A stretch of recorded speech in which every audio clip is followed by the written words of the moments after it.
He might not be from Krypton, but he's heads above the rest. His knowledge can't be questioned. You can put it to the test. So if you want to hear the truth and have nowhere else to go, I'll give you the solution. Just tune into his show and just kneel before Zod. Kneel before Zod. Kneel before Zod. Kneel before Zod.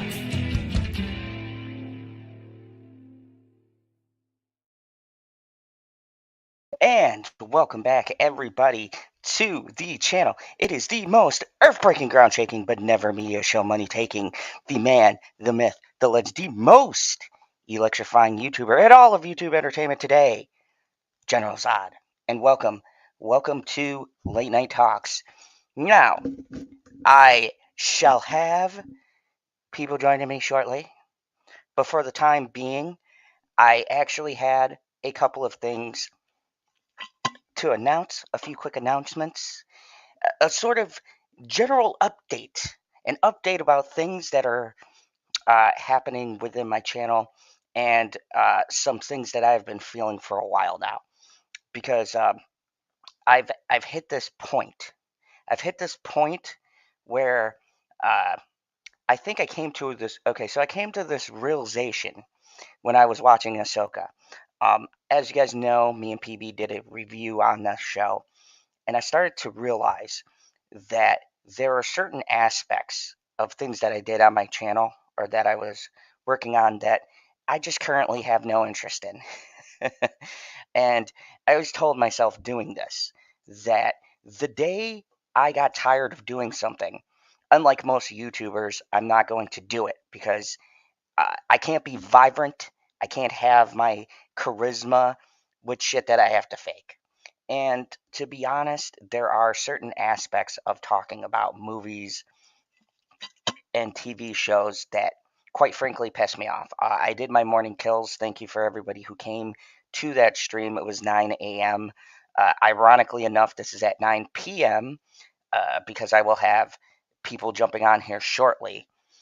But I more or less have decided to start to talk about, and I've alluded to things in the morning, but I wanted to save it for tonight and for anyone who might rewatch this, because I know there's a couple of good replays, a good amount of replays on the rewatch. So I figured I put this section in the beginning of the stream and get what I had to say. There's a lot of things with the late night crew, a lot of people doing a lot of different things. And so I wanted to gear late night talks towards the funny section of commentary, true, but also covering other various things. And to tell you the truth, with the woke shit and always talking about entertainment and just dumb shit going on, it's very exhausting. And I've had more fun out of covering things of a more serious nature, but doing a light tone to it, but covering stuff that I feel is more pressing than the other issues that are going on. So I'm looking to kind of change some of the content that I'm making. I will be erasing some videos that I previously made, mainly because they look like shit. They were before I started with a new camera, new headset, and things like that, and kind of restructuring my channel to be a little bit more organized than it currently is. Hey, Killy Chow, what's up? Good to see you. And what's up, Cromel? Good to see you. And hey, I'm just getting into, I'm talking about some new and exciting things that I'm looking to do with my channel, but I'm looking to talk about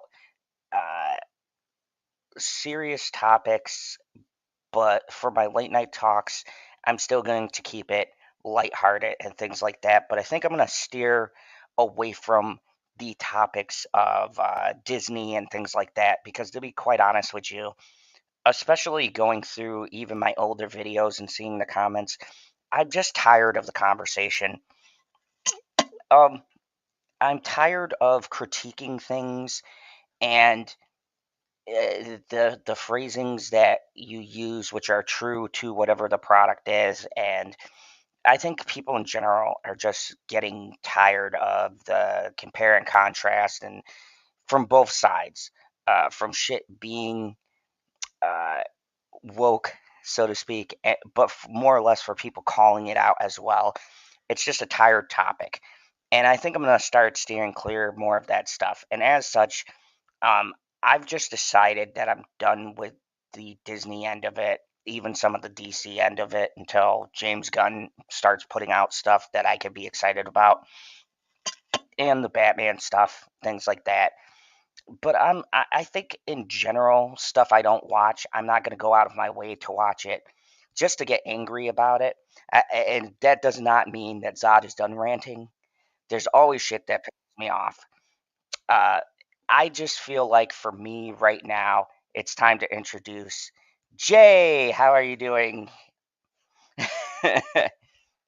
Good to Right. see you. Timing. I was just talking about how I'm feeling I'm going to a be working more with Jay on serious stuff, but also with PB on late nights and doing funny stuff. But I'm really going to start moving away from, in case you guys are curious, because I know people know Captain Marvel and shit like that is coming out, other Disney products, and I think I'm going to start moving away from those kinds of topics. Um, because the truth of the matter is, and I was telling this story. So I was watching Ahsoka. I got to episode 6, and I realized I didn't fucking care. And I thought maybe I'm growing up, right? I'm becoming a more mature villain. So I went back through and I watched the other Star Wars movies, and I was like, nope, still like these. Is it what has changed? What is the difference? Well, the difference is that I don't even care about critiquing it anymore. I just don't care in general. I want to talk about, and we're going to get into the Colleen Ballinger stuff. So people who come for that, don't worry. I'll be going over more of that video that we started. But I'm starting to realize I'm enjoying diving into more serious things. And people, please leave comments and let me know. But I feel like you guys gravitate more towards when we talk about those subjects. So I'm really looking to talk about more of the stuff with that. Uh, and do more of writing things and stuff like that. Just things that make me want to do a stream. These past couple of weeks, I've had other stuff going on, things with my daughter, things at work. Bitchy is a little bit sick. Uh, but,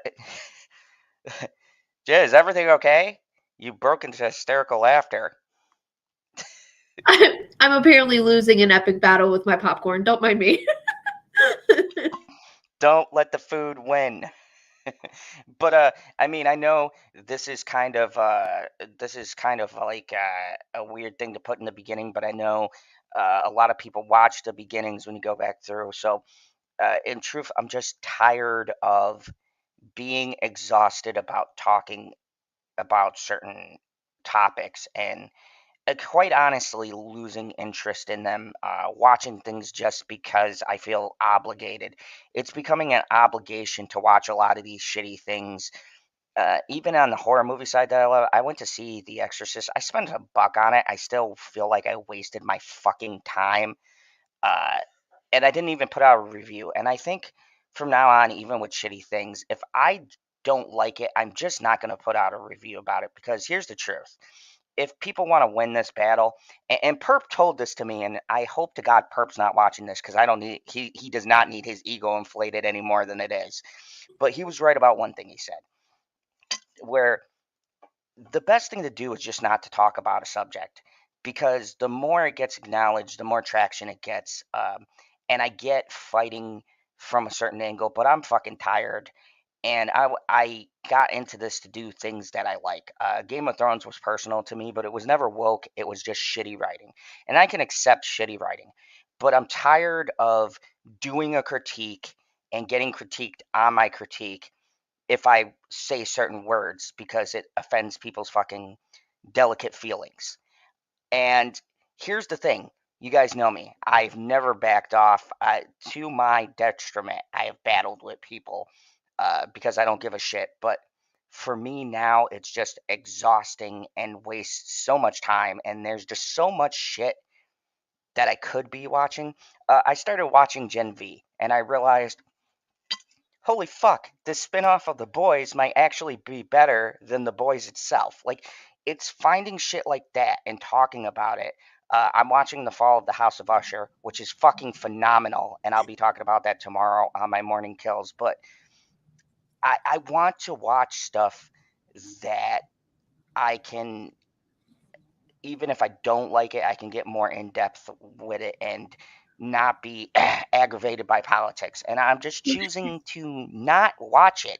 If it goes a Mhm. certain way, just shut it off and not watch it because um, it's it is there a problem? Not yours. Yeah, thank you. I agree, Crummel. Yeah, Mhm. it is. People, it's. I rather talk about subjects and be passionate and get me and Jay and PB, even if it's something kind of serious, but we're doing our jokes and stuff. That was what late night talk started as, doing Mhm. goofy articles and things like that. And I kind of want to get back to that and calling out some serious stuff, maybe doing some fucked up random article I find, like meth gators. God, I would love to. There's tons of stuff I could probably dig up and find, and I waste time sitting here trying to go through articles where I could just come across Mhm. these things by reading something that catches my eye. I'm just not interested in doing that, so I'm gonna be doing reviews, but reviews of things that I hear buzz about or that I check out, and maybe I don't like it, and I give one of my rants anyways. At Right. least it's on the merits of the content, and Mhm. not because I heard from 1,000 people it was woke, and holy shit, it was woke, and I knew what Yeah. I was going into. It's like a self-fulfilling, destructive prophecy, Yeah, and and people. honestly, just to, totally derail you real quick. The other side of the coin too is Hollywood's just not putting out like they used to. And they're definitely not writing like they used to for sure. And so that you really don't have a lot of material to work with. So it makes sense that you would focus on things that you actually care about instead. Yeah, That's my that's what it is, Jay. I was working on my top 10 list. If you guys don't know, every year I've done my top 10 movies of the years, and I've realized there are a lot of good movies and tons of shit I haven't seen yet that's falling into uh, categories of like really hard to watch and things like that. There's this movie from the person who made Promising Young Woman, which me and Bitchy absolutely love that movie. It's called Saltburn. There's a lot of buzz around it. I'm looking forward to tracking it down and watching it. There was The Whale, which was fucking spectacular. And when we focus on all the shit that's woke and things, we're taking away from these other good movies that are being made Mhm. that nobody's talking about. Yep. And I could be like every other personality and get the clicks because people want to be validated in their hatred. But Mhm. I am tired of that, and it's been mentally draining for me with all the other shit I got going on. Mhm. Just And because I you're a want to villain start doing doesn't mean this. just because you're a villain doesn't mean you have to be filled with hatred and feed toxic narratives. Yes, it's become exhausting and not fun. It used to be fun to sort of antagonize and poke the bear, but when I also got it from the other side that's supposed to be sided with me, and this has been slow coming. It's just like one minute you can be on the side with all these other creators, and then the next minute you're villainized because you liked something and didn't see what they saw, but they perceive it as, Mhm. oh, it's woke, so now it sucks. And I seen Perp put in the same position. Perp does like 300 movies, and shout out to PurpMinded. Go check out his channel. Uh, I've seen him get so much shit, and I get it now. It's just I want to critique things that don't set me up for nasty debates. I did The Exorcist just because, not because of the backlash that it was getting, but just because I wanted to see. I know David Gordon Green did Halloween. If you guys remember the discussion I had with PB, we weren't as down on the last movie as everybody else. Mhm. This was not the case. Exorcist was terrible. Mhm. Pure cash grab. 100%. But that's my issue. I'm tired of wasting money on movies I feel that are a waste of money, but I ignore it. And sometimes I'm wrong, like with Saw. Very good. Mhm. Saw X was great. Um, but there's other times where it's exactly what I think it's going to be. And I willingly spend my money now because I don't work Mhm. at the theater. When I worked at the theater, it was much easier, but now I want to be more selective. I still got passes to get in for like $1, but it's more time now. I just don't Mhm. have the time. I was talking to Bitchy about this the other day, and there's games that I like and other things that I'd like to share here. And Mhm. so I am going to make a section on this channel now, and I'm going to kind of combine all these things. I was doing stuff for Profits of Geek Culture, but to be honest with you, I haven't had time to work on my channel, and I'd like to put like DC Dual Force stuff on here. I'd like to maybe do a game or two that I have currently on my PC right now and stream it for you guys to see me play like Liza P Mhm. and things like that. And do some like play along things and bullshit with people and stuff like that because honestly I just enjoy doing it and I'm already spending the 3 hours and I could be doing both. So I'm going Mhm. to be reorganizing the channel. And as far as topics go, especially with my solo videos, I want to do a lot of stuff. My happiest time was doing stuff on the Nexium story, and I do want to talk about Scientology. Um, and I'm never going to put these things together if my focus is split all the time trying Mhm. to review every television show, every movie. And to be quite honest, my reviews are 50-50 how many views I get. Some videos hit, some don't. Mhm. And I hate putting out a movie I hated to see, a review on it, and then the views on that movie that I hated to see were low to begin with. It's very discouraging. Um, Mhm. I'd rather it be, even if I got low views, I at least had to talk about it. And I enjoyed to talk about it, and fuck how many people watched. That's how I used to do things. And I kind of Mhm. want to get back to the basics as far as that goes. So that's pretty much this little 17-minute intro on my deal. Also, that'll segue into I also want to work on my fucking book because somebody here's got a big announcement. I'm not going to steal their thunder. So we're going to get to that in just a second. But um, it's just more. You guys will notice some things rearranging and disappearing. Don't be worried. I'm not going anywhere. I'm just gonna reconstruct more for bringing you guys some subjects that I feel a lot of people engage with this stuff with Colleen and when I talk about serious Mhm. stuff. And I think, and you guys can leave me comments if you feel the same way. I think it connects more when I talk about subjects like that and Mhm. you guys can really interact or sometimes you guys don't know about a story and I bring it to your attention and that's the kind of thing I want to do because it was very reminiscent of all of us getting together for the Johnny Depp thing. Mhm. I think these serious topics hit close to home and people want to know about them or they want to discuss them or don't even know about them but then gain that knowledge and now you know and now it's something to talk about and late night talks is always going to be a funny bullshitting kind of thing because that's how this Mhm. was designed to be. Now this first 18 minutes has been serious but it's just to let you guys know kind of where my headspace is and I've been gone trying to think of what to do with my channel honestly. um, if you guys didn't know I have the opportunity to remonetize but I got to put in all the hours again and Mhm. I've got to do a bunch of shorts and there's new shit to monetize, new obstacles. And look, I don't really give a fuck about monetizing. Uh, I appreciate it if I do. But honestly, for me, it's if it becomes something where I can just do it, I will. And Mhm. um, I don't want to be doing videos and tracing trends just to stay so that I'm making money and then it becomes like a job because Mhm. then it's not fun for me.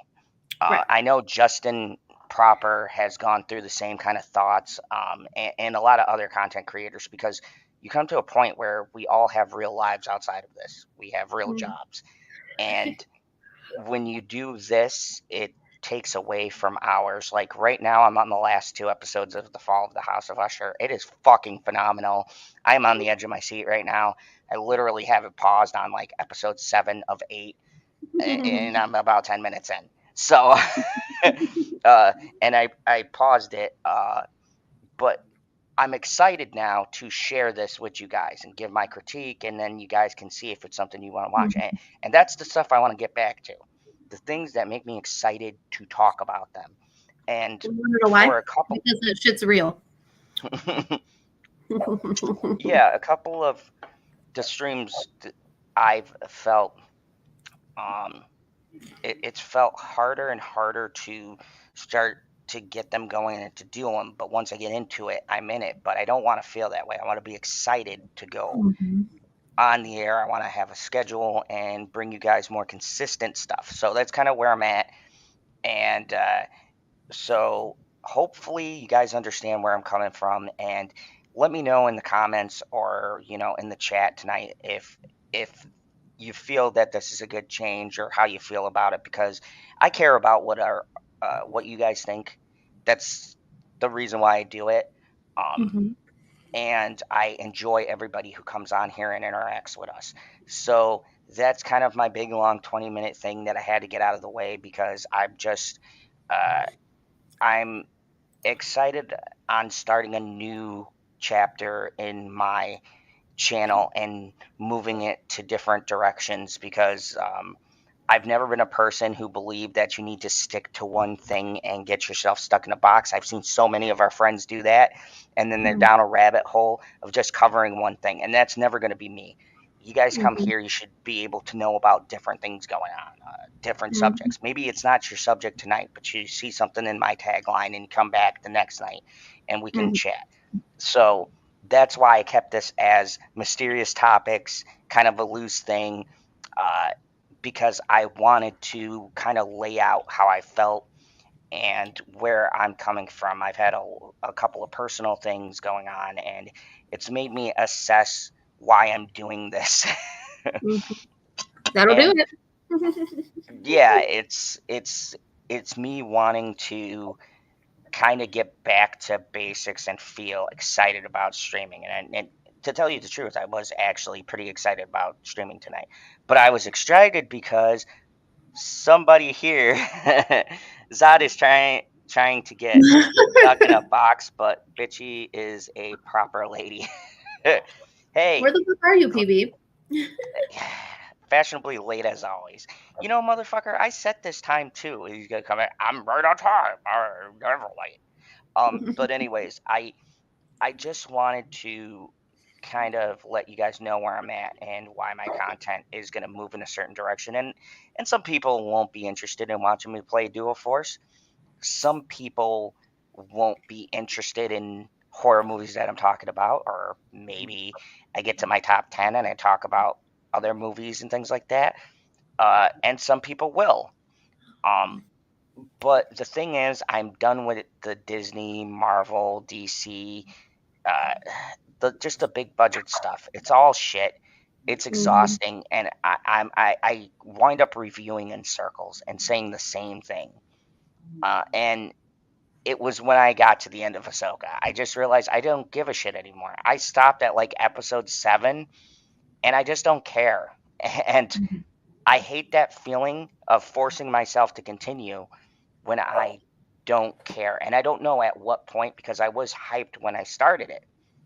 And then I just got to this where I'm like, I just don't care. And like I said, I went back, I watched Punisher on Disney with the passcode. And I'm like, nope, I still like this. Jessica Jones, still like it. You know, Daredevil, still like it. No, it's not me. It's just I don't want to waste I don't want to waste time and energy on shit I don't care about anymore. And yes, PB, I mean Star Wars. I'm sorry, buddy. I just don't care about new Star Wars. I don't care about new Disney stuff. I don't have the energy to keep on covering this shit, because I just don't care. And I hate forcing myself to watch something I'm not passionate about anymore. Well, you The know, saddest part too. Go ahead. Oh no, no. You go. What were you gonna say? I was gonna say, here's the thing. Just because you feel like that now doesn't mean it's gonna be like that forever. You might just need a break. You could just be burnt the fuck out. And this is the crazy part. I never thought it was a thing, but with the fatigue, and the other side will tell you, no, it's not fatigue. It's just woke, and it's like, no, the woke plays into it, but it's more of a fatigue of seeing the same shit and the same fuck up in the same spot Yep. constantly. It's the definition of insanity, right? Is doing the same thing over and over and expecting different results.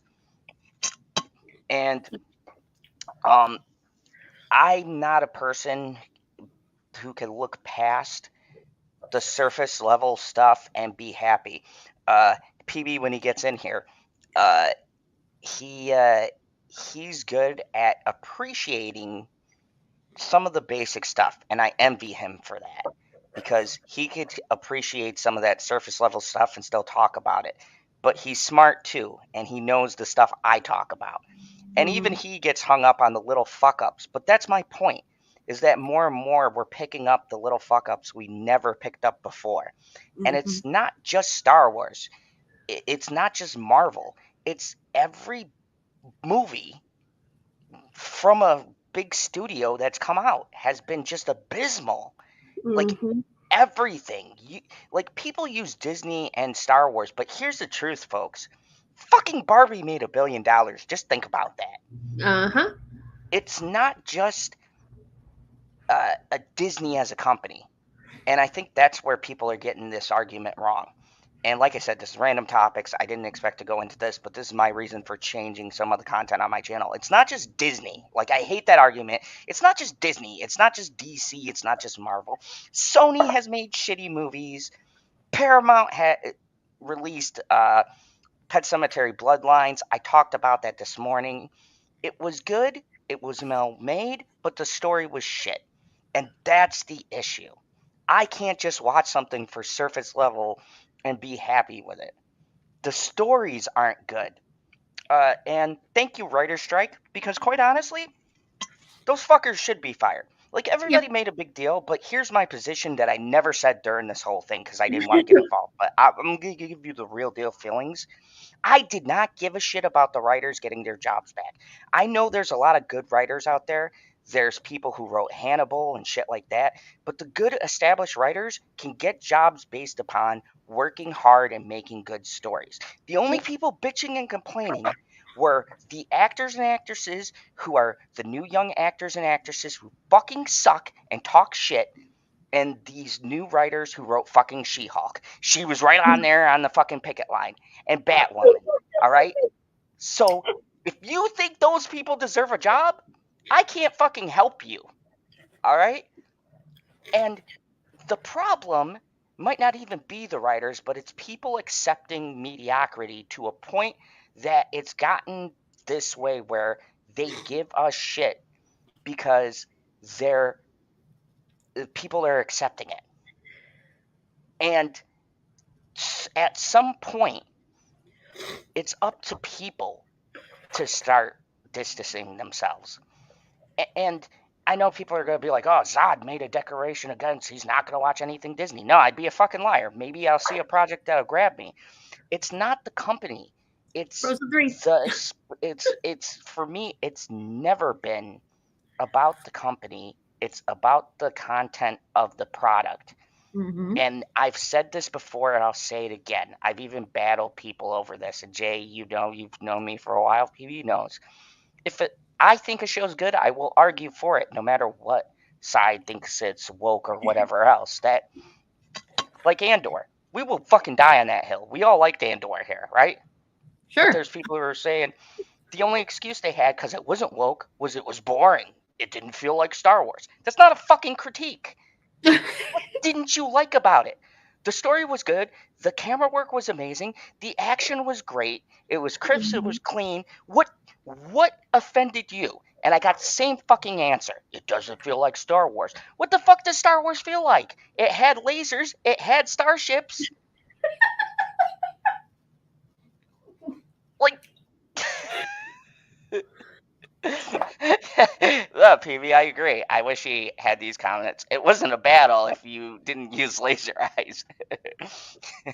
No, you know, that's my issue with it is that even critiquing now has become simplistic just because you don't like something.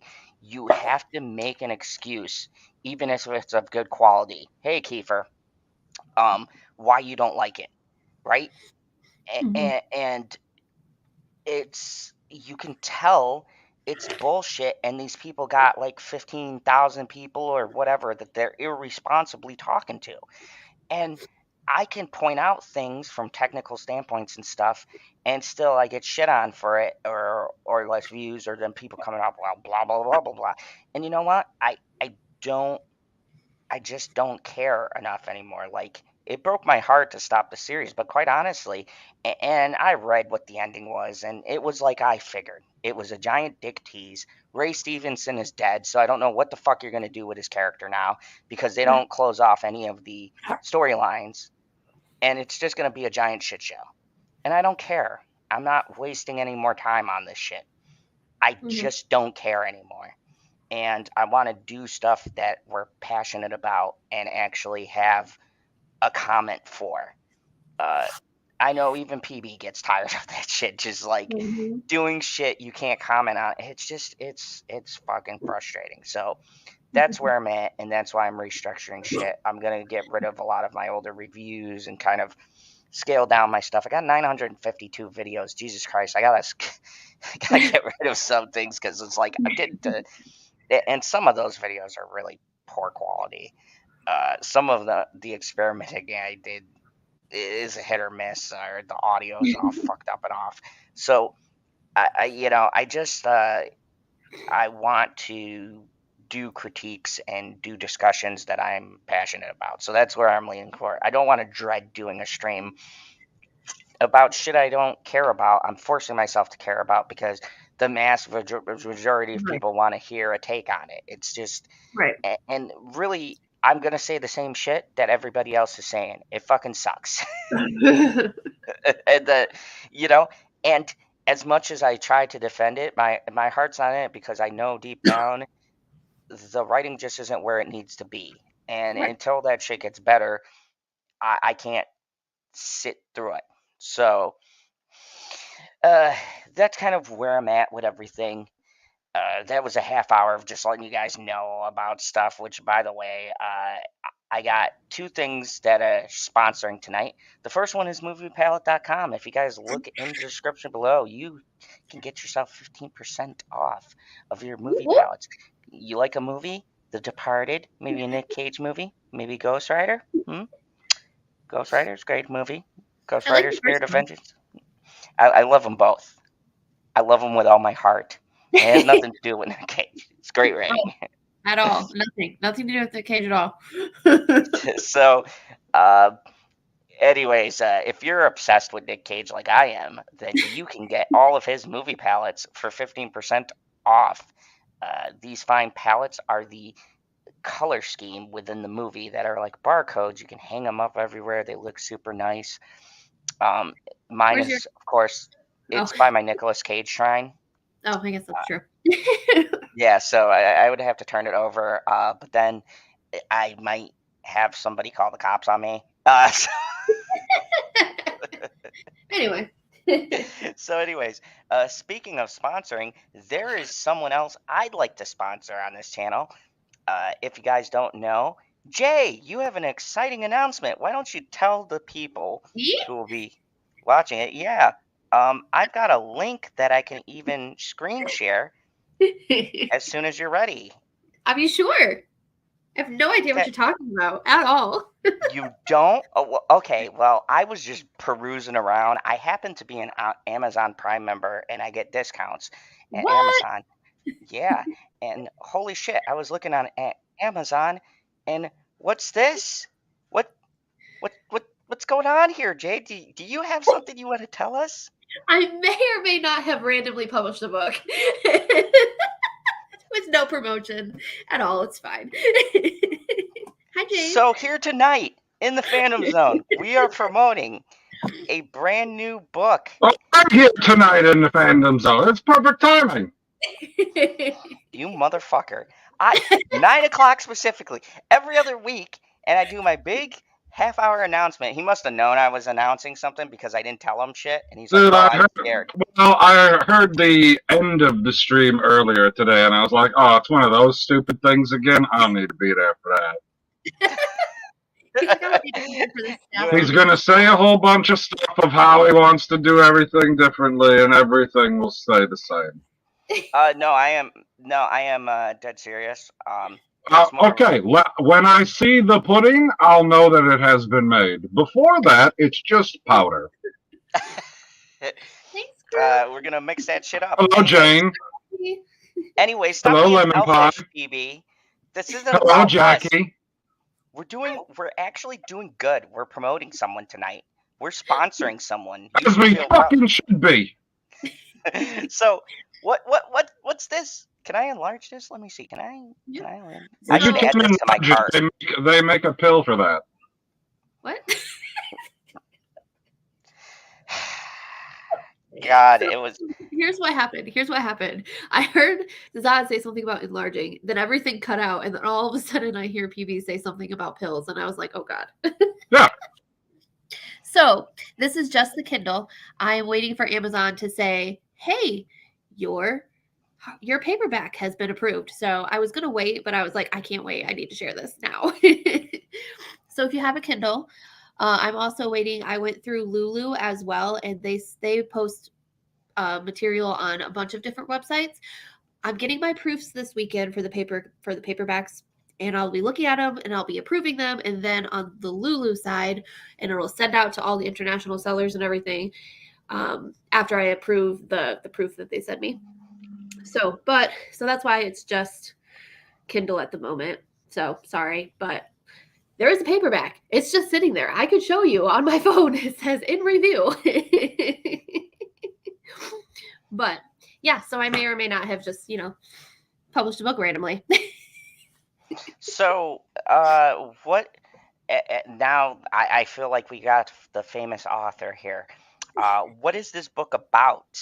What kind of adventure could we expect to go on? It's a fairy tale retelling of Hercules and Megara. It's a combination kind of like the Disney story and the actual Greek mythology myth. So it's a short story. It's literally 38 pages, and it's 5 chapters. It was originally in an anthology that got taken down, and then long story short, she never did anything with it. So I was like, okay, well, I'm going to publish that by myself then. And she was like, oh, okay. So here we are. Also, this is great because PB doesn't do a lot of reading, but PB, I feel like this is just the perfect length It is for you to read to support our friend. How many pictures are in it? There's some pictures at the top of the chapters. Oh! Look at that. It's enticing. It's like a comic book, but there's just a little bit more words. I mean, it's not a comic book, but I mean, it's. No. You gotta speak comic PB books. to get him to read it. Okay. But this is also description has a PB's voice written all over it. Feel free, narrator, if you would like to read the description. Oh, the words are so small. Make it bigger. I had a good one about that. I need you to just scroll down a little. Scroll down. Click on that. Thank you. Keep scrolling so that are all the words going to show up here on one? Oh my God, it's so long. No, it's not. Are you that long. pronounce? Let me. Oh my God. Okay. Would you like me to just do it? I would just like to make sure that I'm pronouncing her name. Megara. It's Megara. Okay. You could just call her I was Meg. going to say Megara. Yes, it is, LP. I published it. Okay, now scroll back down so I can read the words. That's not me. It's Zod. He's drunk and he's drunk. Yeah, I know. We'll start with this. Okay. Start with the stop, right? Perfect. 1 second, guys. Hercules and Meg, having fought valiantly for their long-awaited happily ever after, find their world shattered in an instant. Meg's return from the afterlife ushers in unforeseen complications. In a world where the whims of the gods could turn the tide of fate, Hercules and Meg held tightly to the secrets that could shatter their idyllic life. Secrets that, if they remain unspoken, could plunge their world into chaos. But fate has a way of catching up, especially when the vengeful goddess of discord, Eris, begins to cast her ominous shadow. Eris, known for her cunning and capricious nature, takes advantage of the cracks in their facade, manipulating events with malevolent glee. Her presence grows, spreading chaos and discord wherever she goes, threatening all of Greece.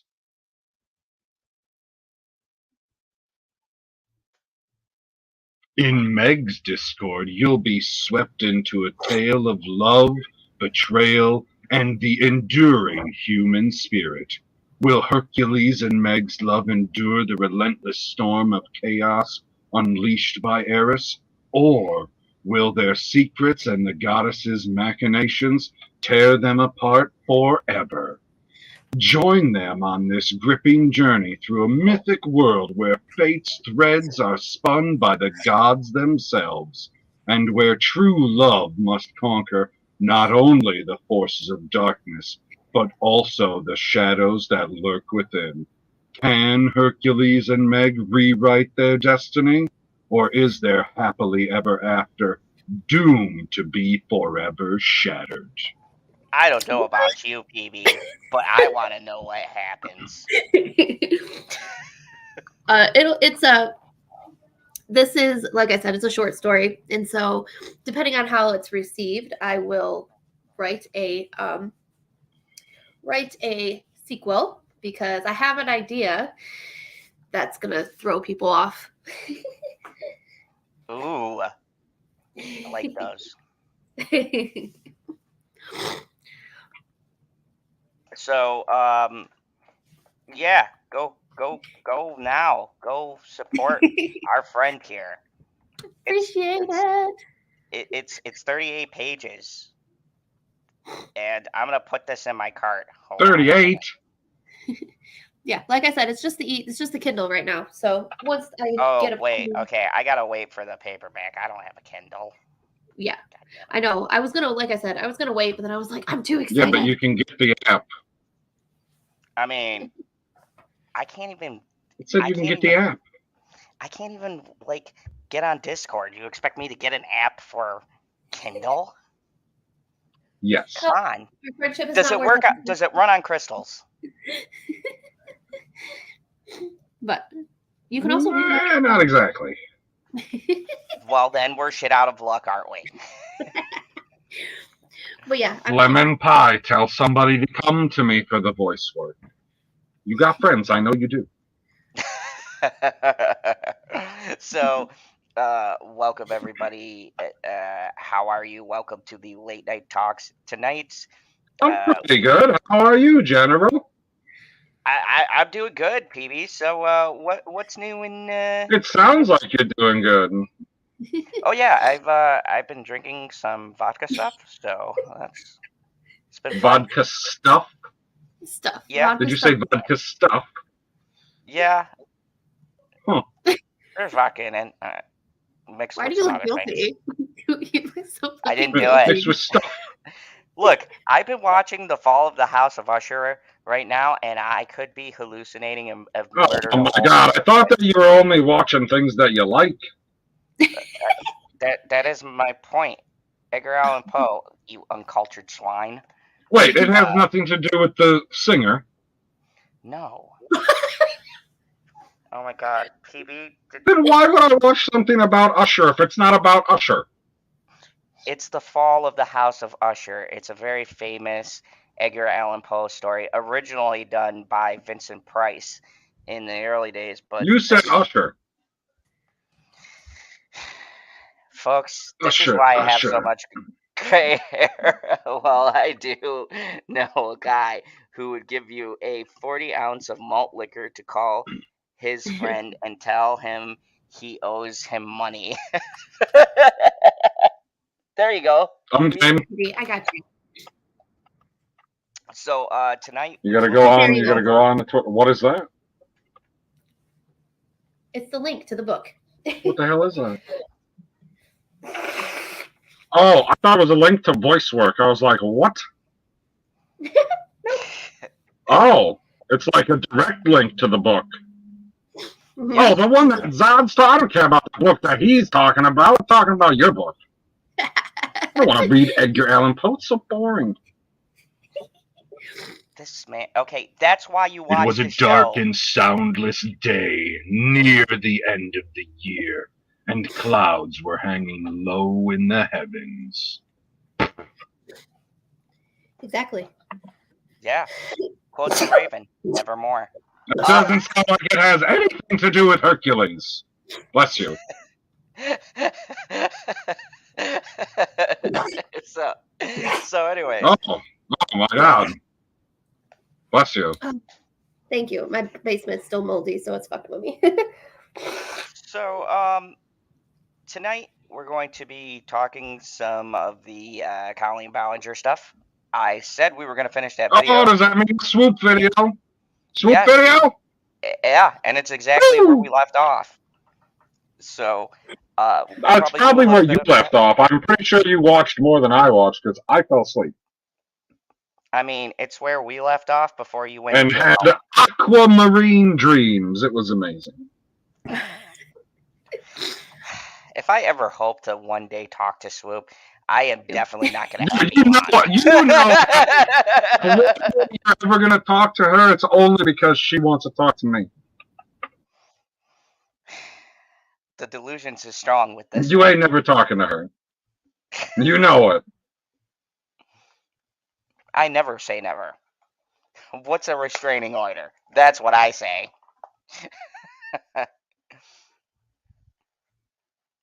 All of my screens glitched. What'd you say? Oh my goodness. You missed a quality joke. I said, I what's a did. restraining order? The answer is a roadblock. Good question. It's a mere suggestion. No.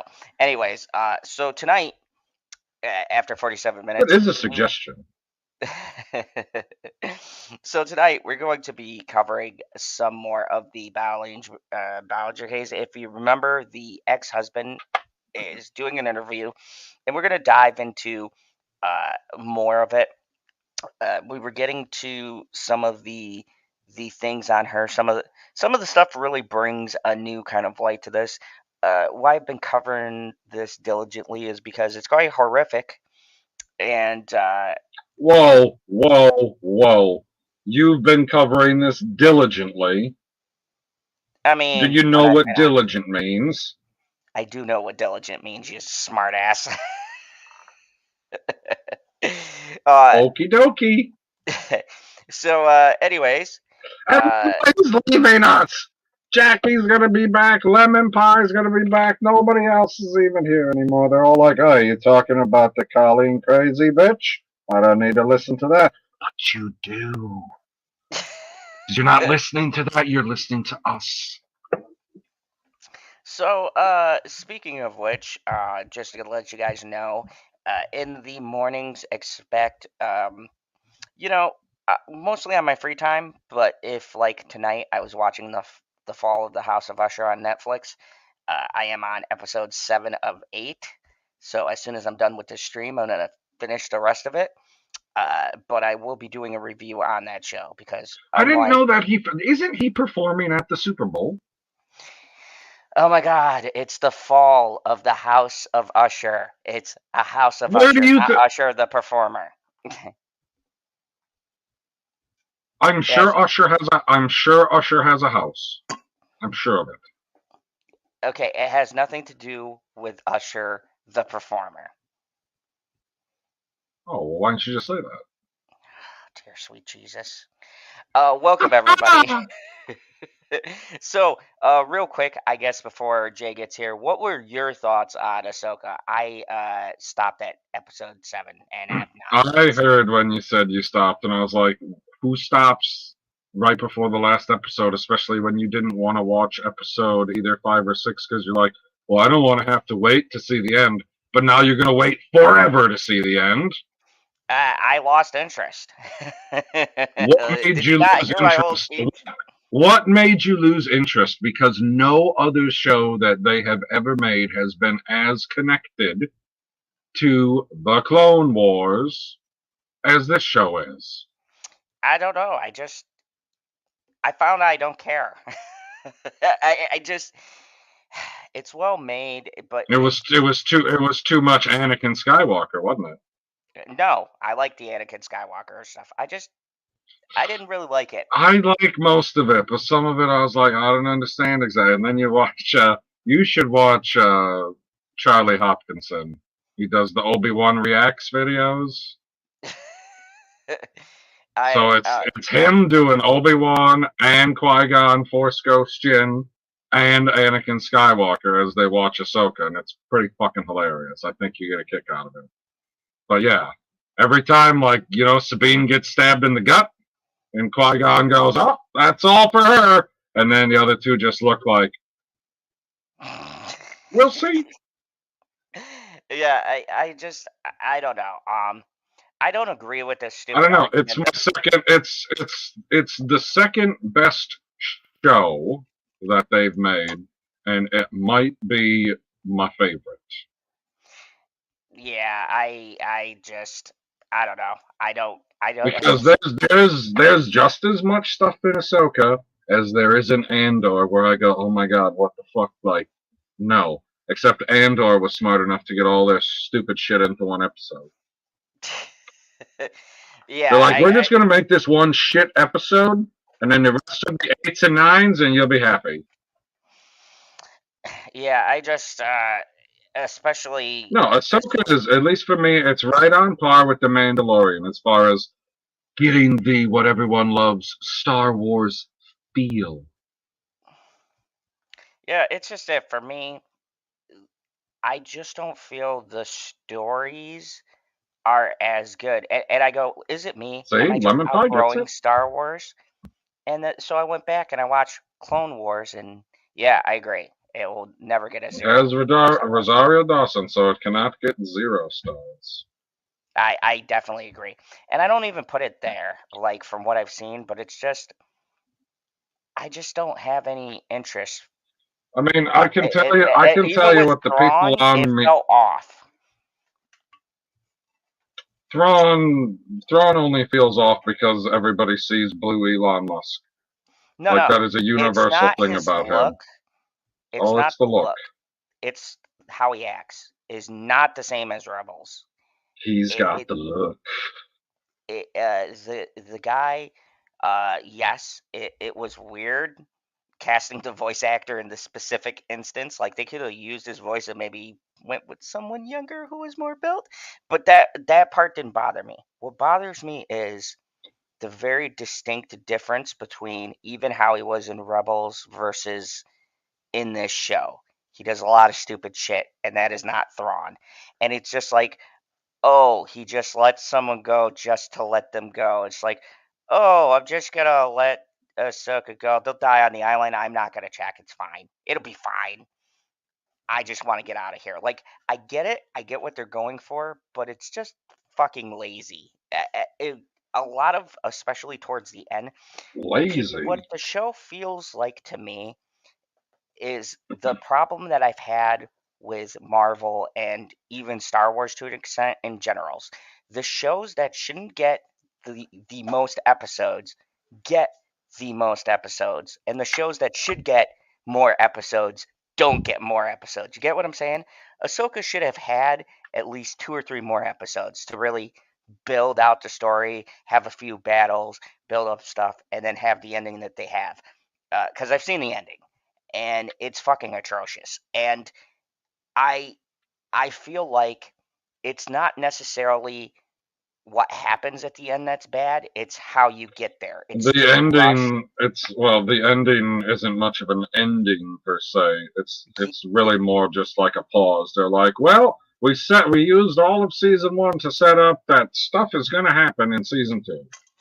And I don't like that. I don't like that either. I Yeah, agree with you. I I- want I stuff to happen with a purpose, not everything to be a setup. Like we left the Star Wars galaxy to go to wherever the fuck the other galaxy is, just so that we could get one character, well, technically two characters, I guess, Characters. Thrawn and Ezra, to get them back to the Back Star Wars to Star Wars. galaxy. And this is why I said what I said in the beginning. I'm just done wasting my time. I just started Gen V, and it might actually be better What than the episode boys. are you on? It is not better than the boys. I highly disagree. You can't tell me. Okay, I'm gonna spoil something, so warning No, spoilers. stop before you say this. You can't spoil it for me unless it was in the newest episode, because that's the only one that I haven't seen. So No, don't I fucking haven't say seen the anything newest about episode that. either. So I will not be able to say it's better than the boys until at least I get an entire season, because then you can do the one-to-one comparison. So whatever the big fucking at the end of season Okay. 1 is, will determine whether or not it's better. But I have to say, as far as openings go, that is the most fucked up. Oh, that was opening. pretty good.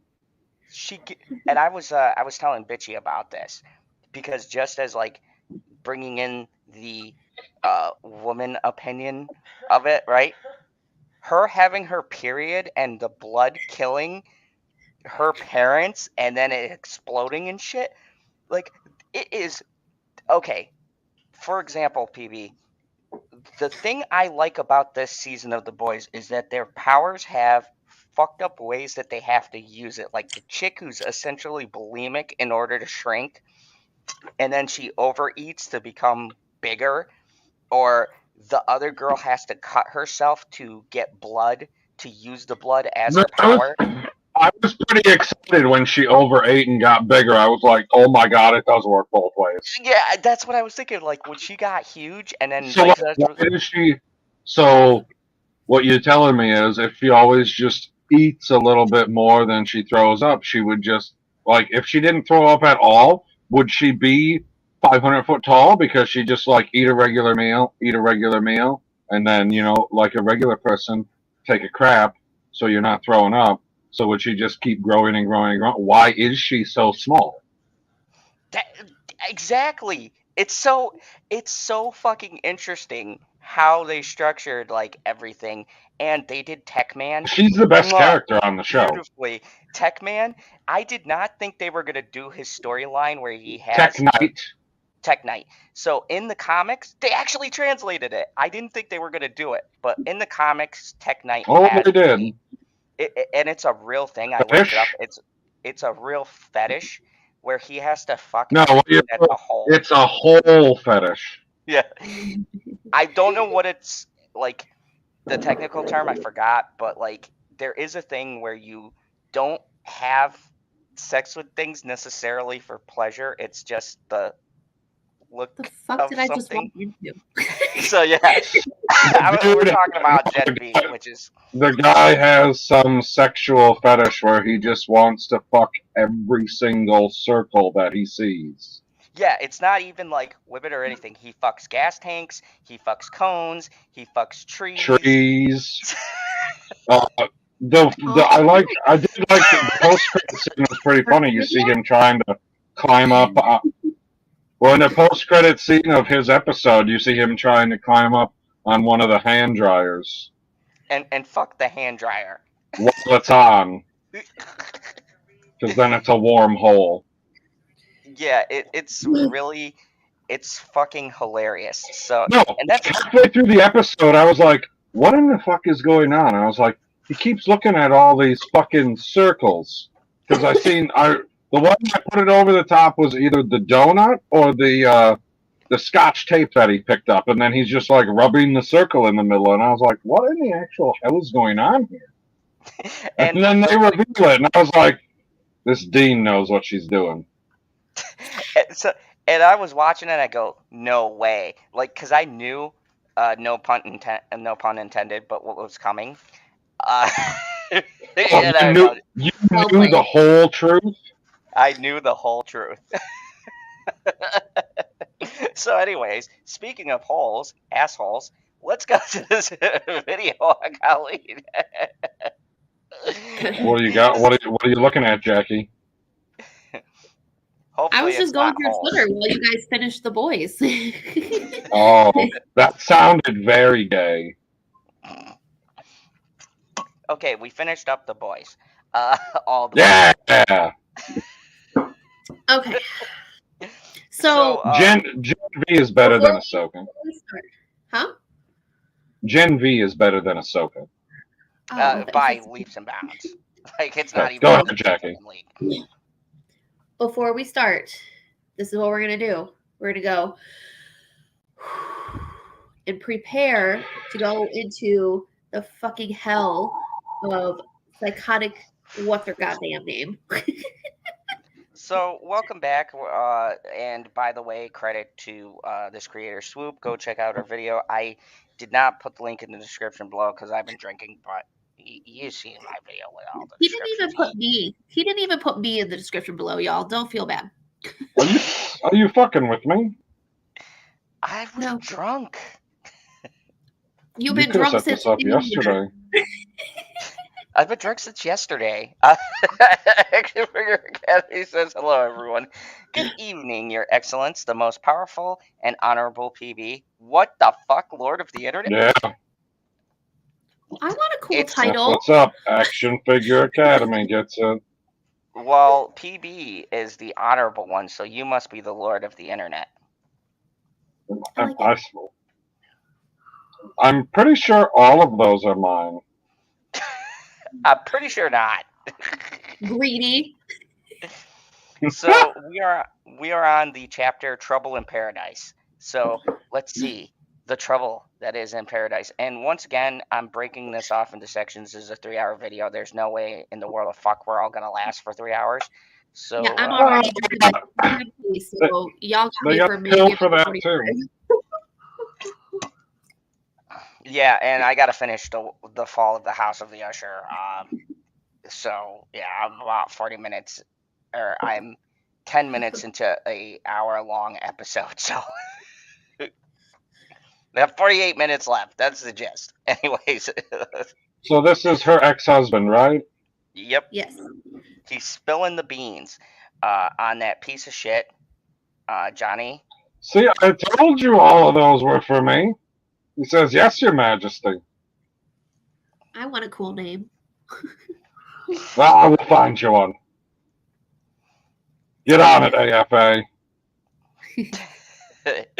So here we go. Was not With supportive of kindness. what she With did. kindness and love. And it always bothered me Most because I definitely. always rooted for her. I went to so many shows, I participated in videos. Yes, it helped me out too, but I never once said, don't do this. Don't take that show. Okay, Joshua. That's your should have first said- mistake. Yeah, you should have said don't do the ukulele. I know they were separated at this time, but they're okay. All right, panel, we got to talk about this. Here we go. Is there nobody who didn't hear the suggestion and go, you know, Colleen, I don't want to be a stick in the mud here, but maybe, just maybe, you shouldn't do a fucking ukulele apology. I don't know. Doesn't seem like the greatest move. Like, You know she what I think? claims. What do you think? I think that people tried and she said, fuck you, I'm the star. That's what I think happened. I mean, if They that's the love case, They love me. I mean, Yeah. I love her here on this channel. That was the greatest single content moment of this year. Like, People are still talking we about it. should And do. that song You know gets what stuck in we my should? head all the time. You know what we should do, guys? We should compile at the end of the year, like maybe in December, when I do. By the way, check out my top 10 movies of the year. Anyways, that isn't the point. We should do a compiling of the top 10 stupidest things we've covered on this channel. And We just still have to do our watch fest too of what were we gonna watch? The 4 John Wick. John Wick. yes, we have to do the John Wick. Everybody in the chat, if you want to see us all do a watch along to John Wick, we are going to induct Jay into the greatest club, the John Wick Club, and we need to get her associated with the greatest action movie of all time. And you know what? Fuck you. I don't care. I will die on that fucking hill. Yes, I know there's Die Hard. I love that movie too. But I put John Wick right up there. It's one of the greatest fucking action movies of all time. I will fucking fight anybody. I do not care. Okay? Great I don't fucking think, movie. even without having seen John Wick ever in my life, and did I watch the first Die Hard from cover to cover before? Who knows? Doesn't matter. But John McClane definitely does not fight people the way that John Wick does. So I feel like John Wick has a leg up as far as an action movie is considered. I 100% agree. Of course you would. You know, every star has that role that happened. I didn't hear that. I didn't hear it. We gotta do the Wick. The John Wick. We miss you, Cherry. Well, hopefully you see this and you come with your great puns. Don't tour right now. I never, ever guilted her for that. All I ever wanted was, hey, if you're going to do this, can you talk to me on the phone? And it wasn't like, please talk to me for 2 hours a day. It was just normal. To me, it felt like a normal request. And that always evolved into difficult conversations, arguments that I didn't understand, that I was selfish. I don't understand. Okay, I'm not trying to be mean here, and I think I said this last time, but I really don't understand what's going on with his hair. I'm sorry, people. Well, I know it's petty. Switch it to full screen. I'll tell you exactly what's wrong with that hair. Everything? No, that is terrified, spilling tea, need to hide, can't hide, need to be professional. Oh my God, what am I doing? That's what that is. Yeah, wow. Mental health evaluation. That was oddly specific. That are unreasonable. And I started to believe all of that.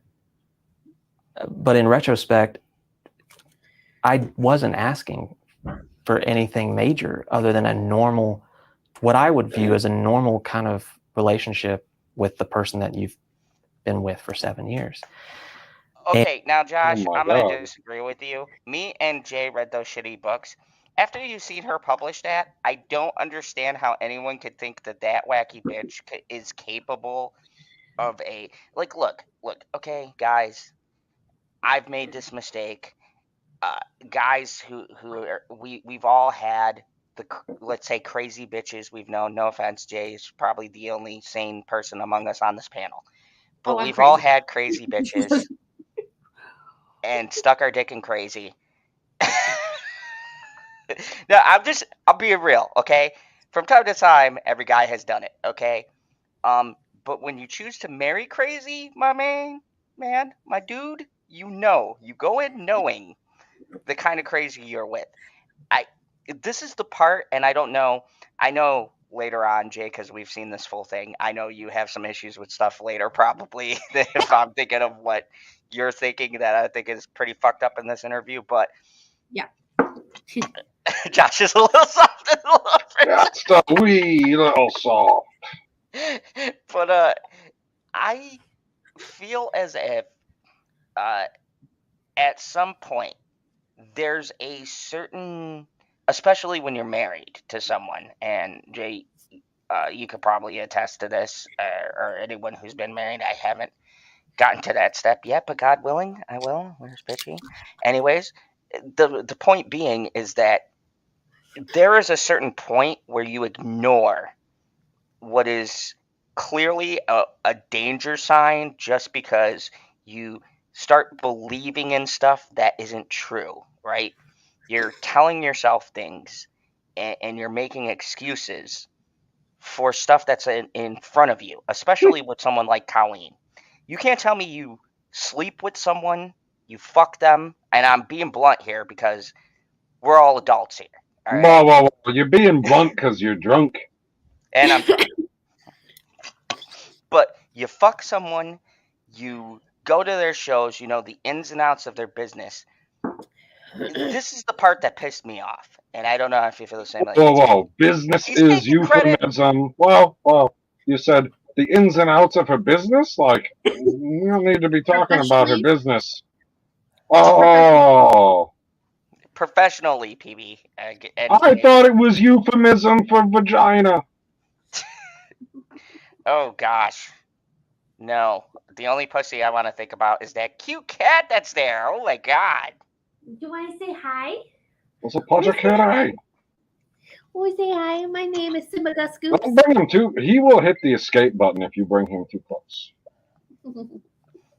You know, He's trying to hit the escape button. Look at him trying to He's like, I know that you have 50 keys on here and only one of them fucks you over. Here you go. Every time. Every time. But yeah, like, there is accountability being taken, but I feel like some of it sidestepping too. It's like, come on. You can't tell me you didn't see the red flags. You chose not to see the red flags.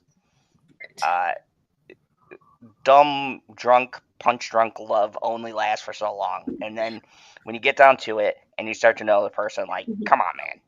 But Chat with a... Here's the thing that you're forgetting. Colleen Ballinger is a master manipulator. He's a master manipulator. And even if he saw the red flags, she probably gaslighted him all the fuck so that he wouldn't, hey, what are you doing? Hey, what are you doing? Sorry. He's going for that key, isn't he? He's rubbing his entire face on like my keyboard, like my computer. And he knocked over my little stylus that's magnetized. So it's like, anyway. So even if he saw the red flag, he could have, not to excuse him, you're right, but we also have to take into consideration that she is a master manipulator and she did have power. She's not so much anymore, I'm sure, but she's all these parents and children that her behavior is acceptable. So that's the other side of the coin. Yeah, but we saw some of them parents doing that dumb as fuck as well. I lay that on the fault of parents being fucking stupid as well. Because, like, everybody to me who didn't walk out of that Netflix show that we previewed, PB, remember that? PB was like, what the fuck? What? Remember the Netflix show we previewed? If you didn't walk out of that show in the first 5 minutes, I have no respect for you. If you brought your her Netflix show? Yes. The one where she's talking about, like, overtly sexual stuff? To children? Yes. Yeah, it's fucked up. So, to me, there's two things going on. One, she's good at manipulating. Yes. Amber Heard levels, maybe even past it, because Amber Heard's abrasive and shows her true colors a little bit too soon. What's number 2? Number 2 I know what number 3 is. Colleen is the one who stays the course, right? Throughout this, the only time she's really lost her cool that I've seen is like these like different. The ukulele thing was kind of aggressive, that kind of stuff. But for the most part, when you see her, she's always even keel. She lives her delusion. Yes. Like no one I've ever seen. I think honestly, living that delusion with her, it's really fucking creepy. Hi, Sherry.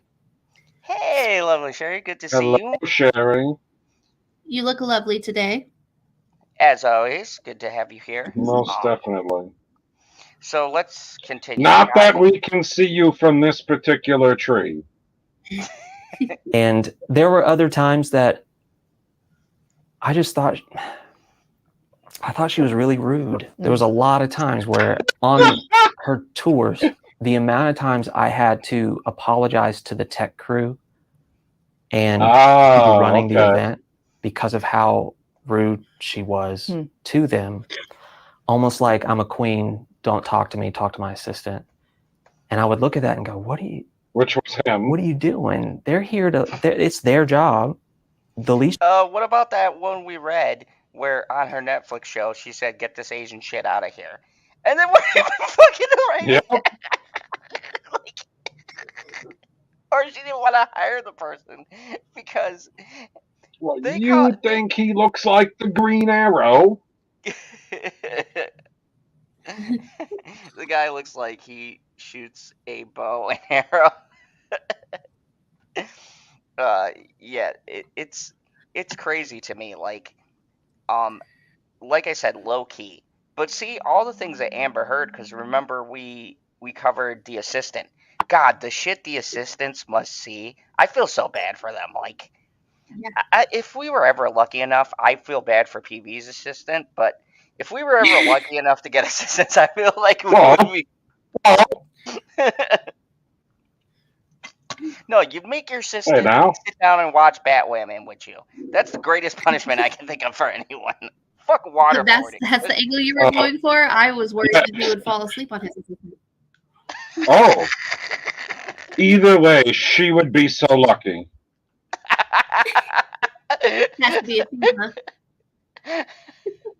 Yes, it has to be a woman because it's my assistant. I get to choose. Oh my god. Folks, after tonight we are going to be canceled on this panel, except for Jay. It's just Jay. This is gonna cancel us. Yeah, they're going to cancel us. They're going to be like, oh my god, these Your white damn males are assistant talking. that you fell asleep on.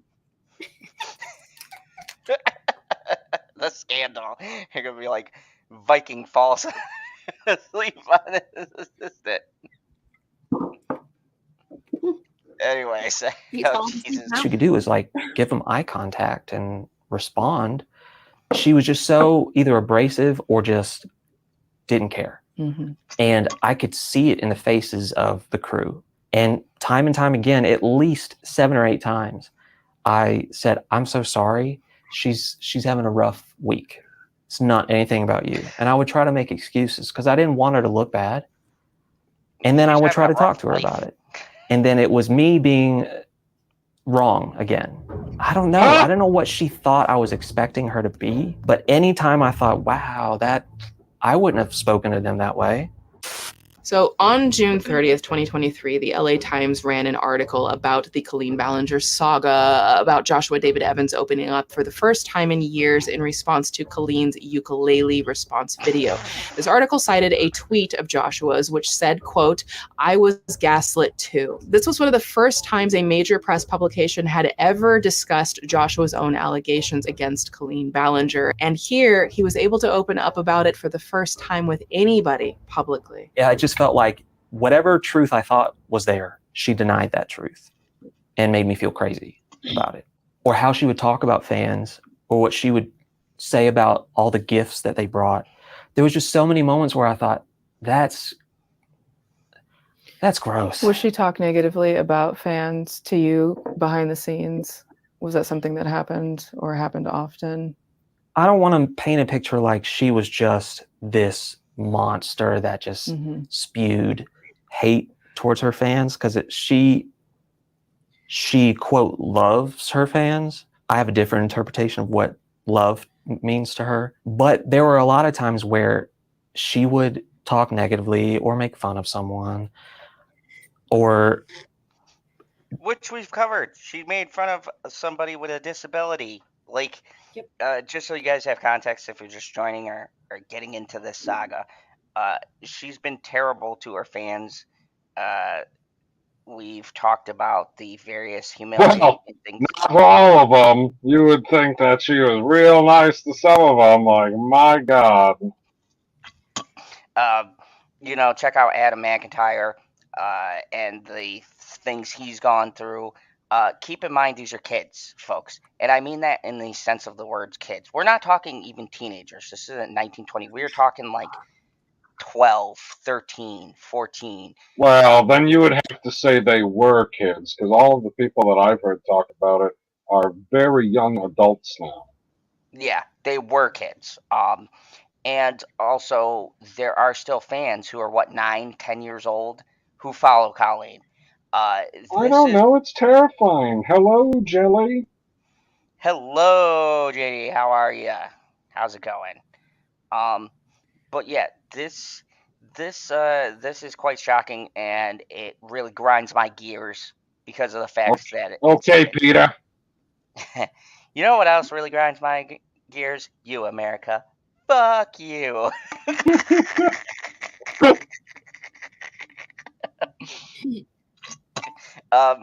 But yeah, Oh, that's a good episode.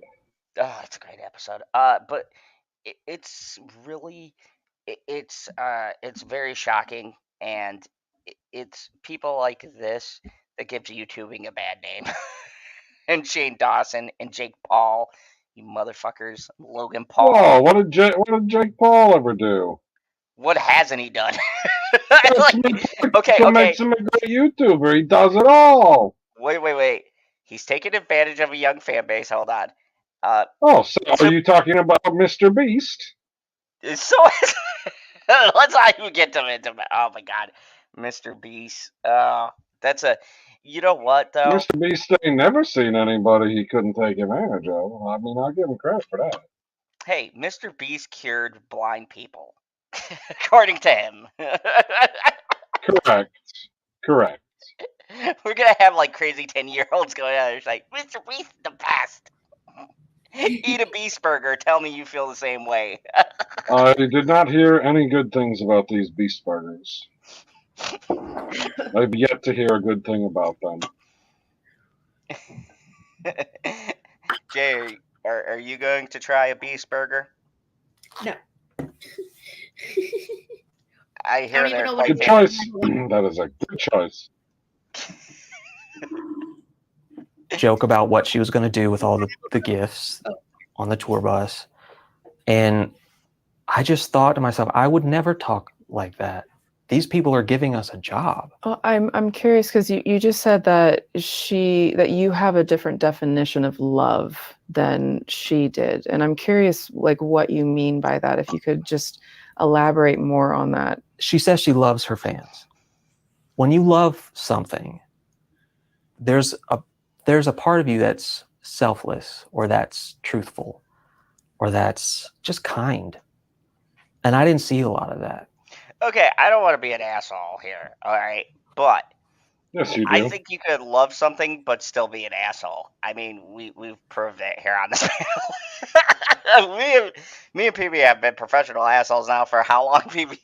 That does not mean we don't love the people who join the channel, but we're truthful. I think a better phrasing for it is there are boundaries you do not cross when you're dealing with people. There is, as Mama Zod would put it, there's a point of respect.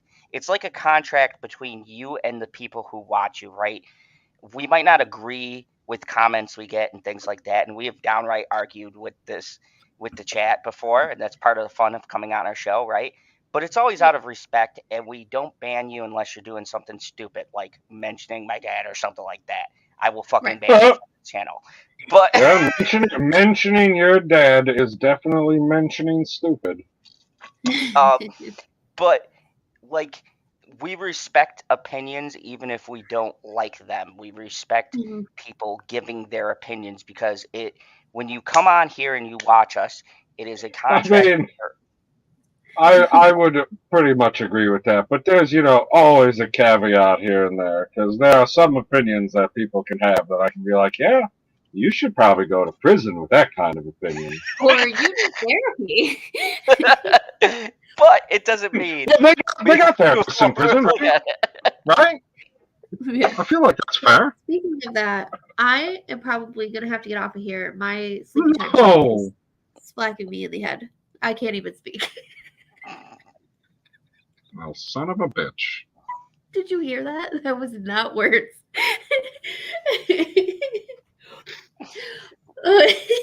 So, before you get out of here, yeah. You have an awesome link you might want to drop to maybe a book that you got coming out? Maybe. Let's see. Oh, that's so everybody who's on here, if you guys don't know, Jay has a awesome short story that she has published, and you guys should go check it out. Put it in your cart and maybe buy it. Buy it for other people. If you so choose. No, I'm a villain. Fucking buy it. Okay? I would say buy it for other people, even if you choose not to buy it. Just do it anyways. Christmas is coming up. What a perfect gift. Let's order now. It'll be there for Christmas for sure. Oh, yeah. It's digital. They could No, just boop. I appreciate download it.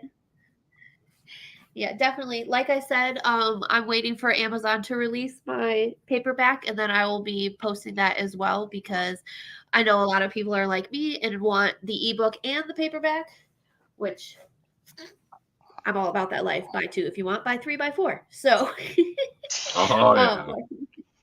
like I was saying earlier, depending on how this book is received, I might do a sequel, which is going to be a complete twist on what you. Yes, I did. Yes, I did, JD.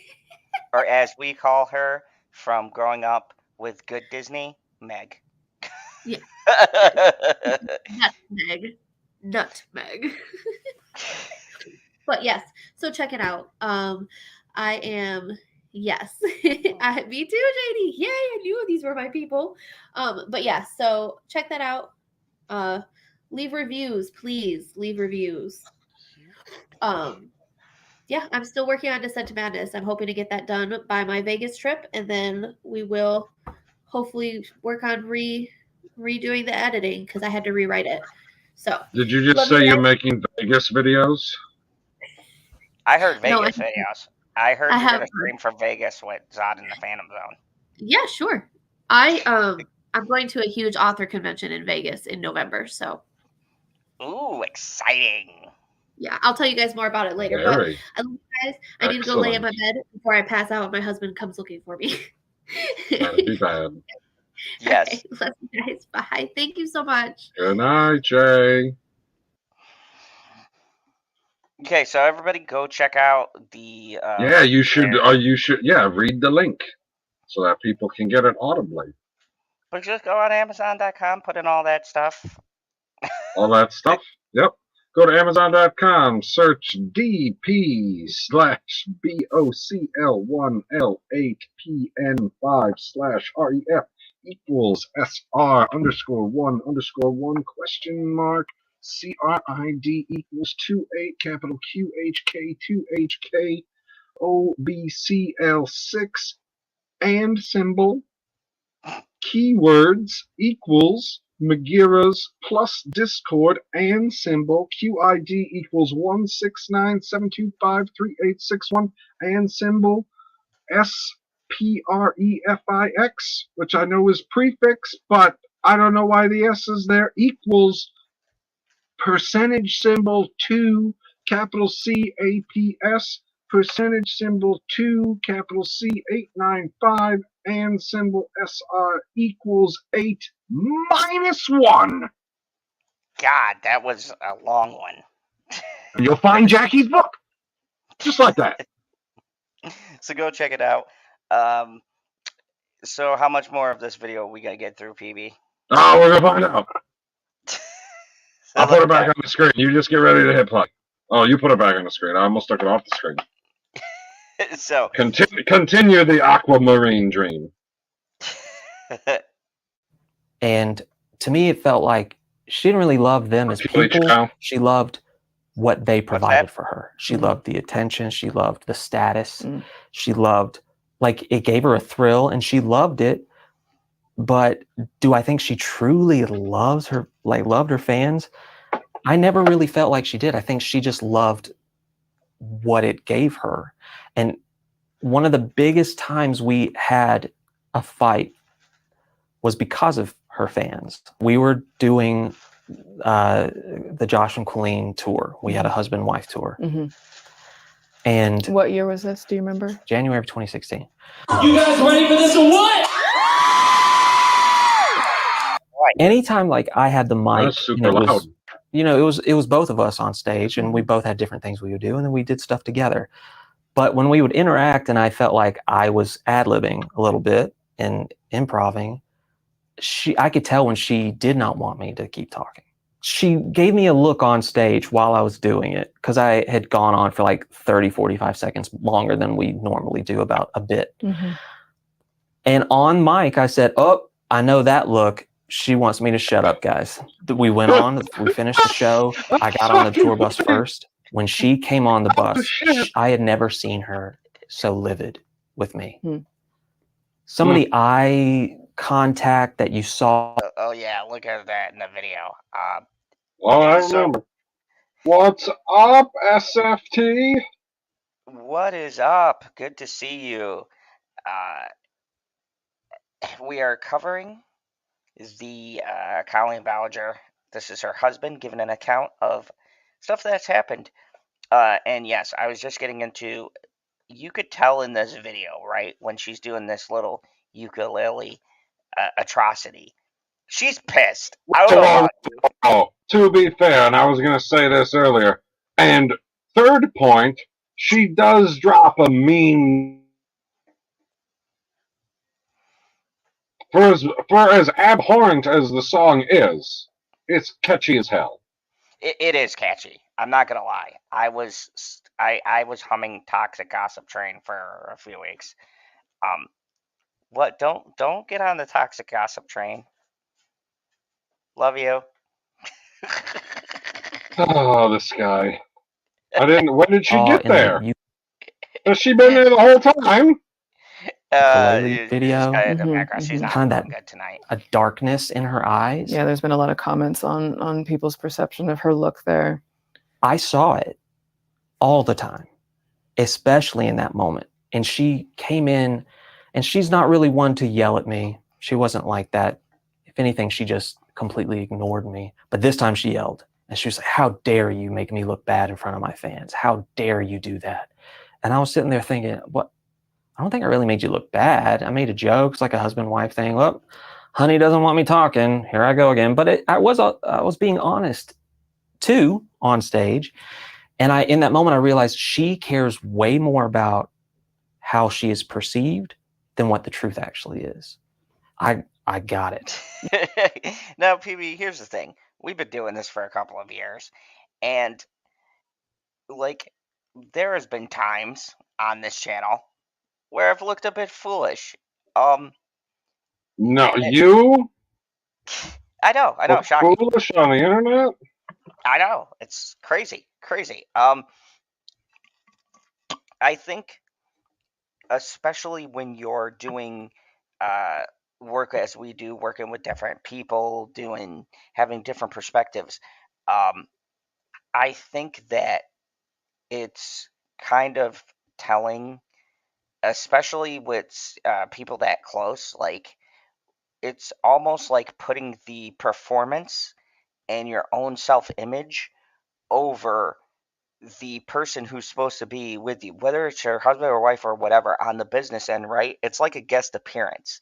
And in that moment, and I don't know if you feel this, but it feels like you are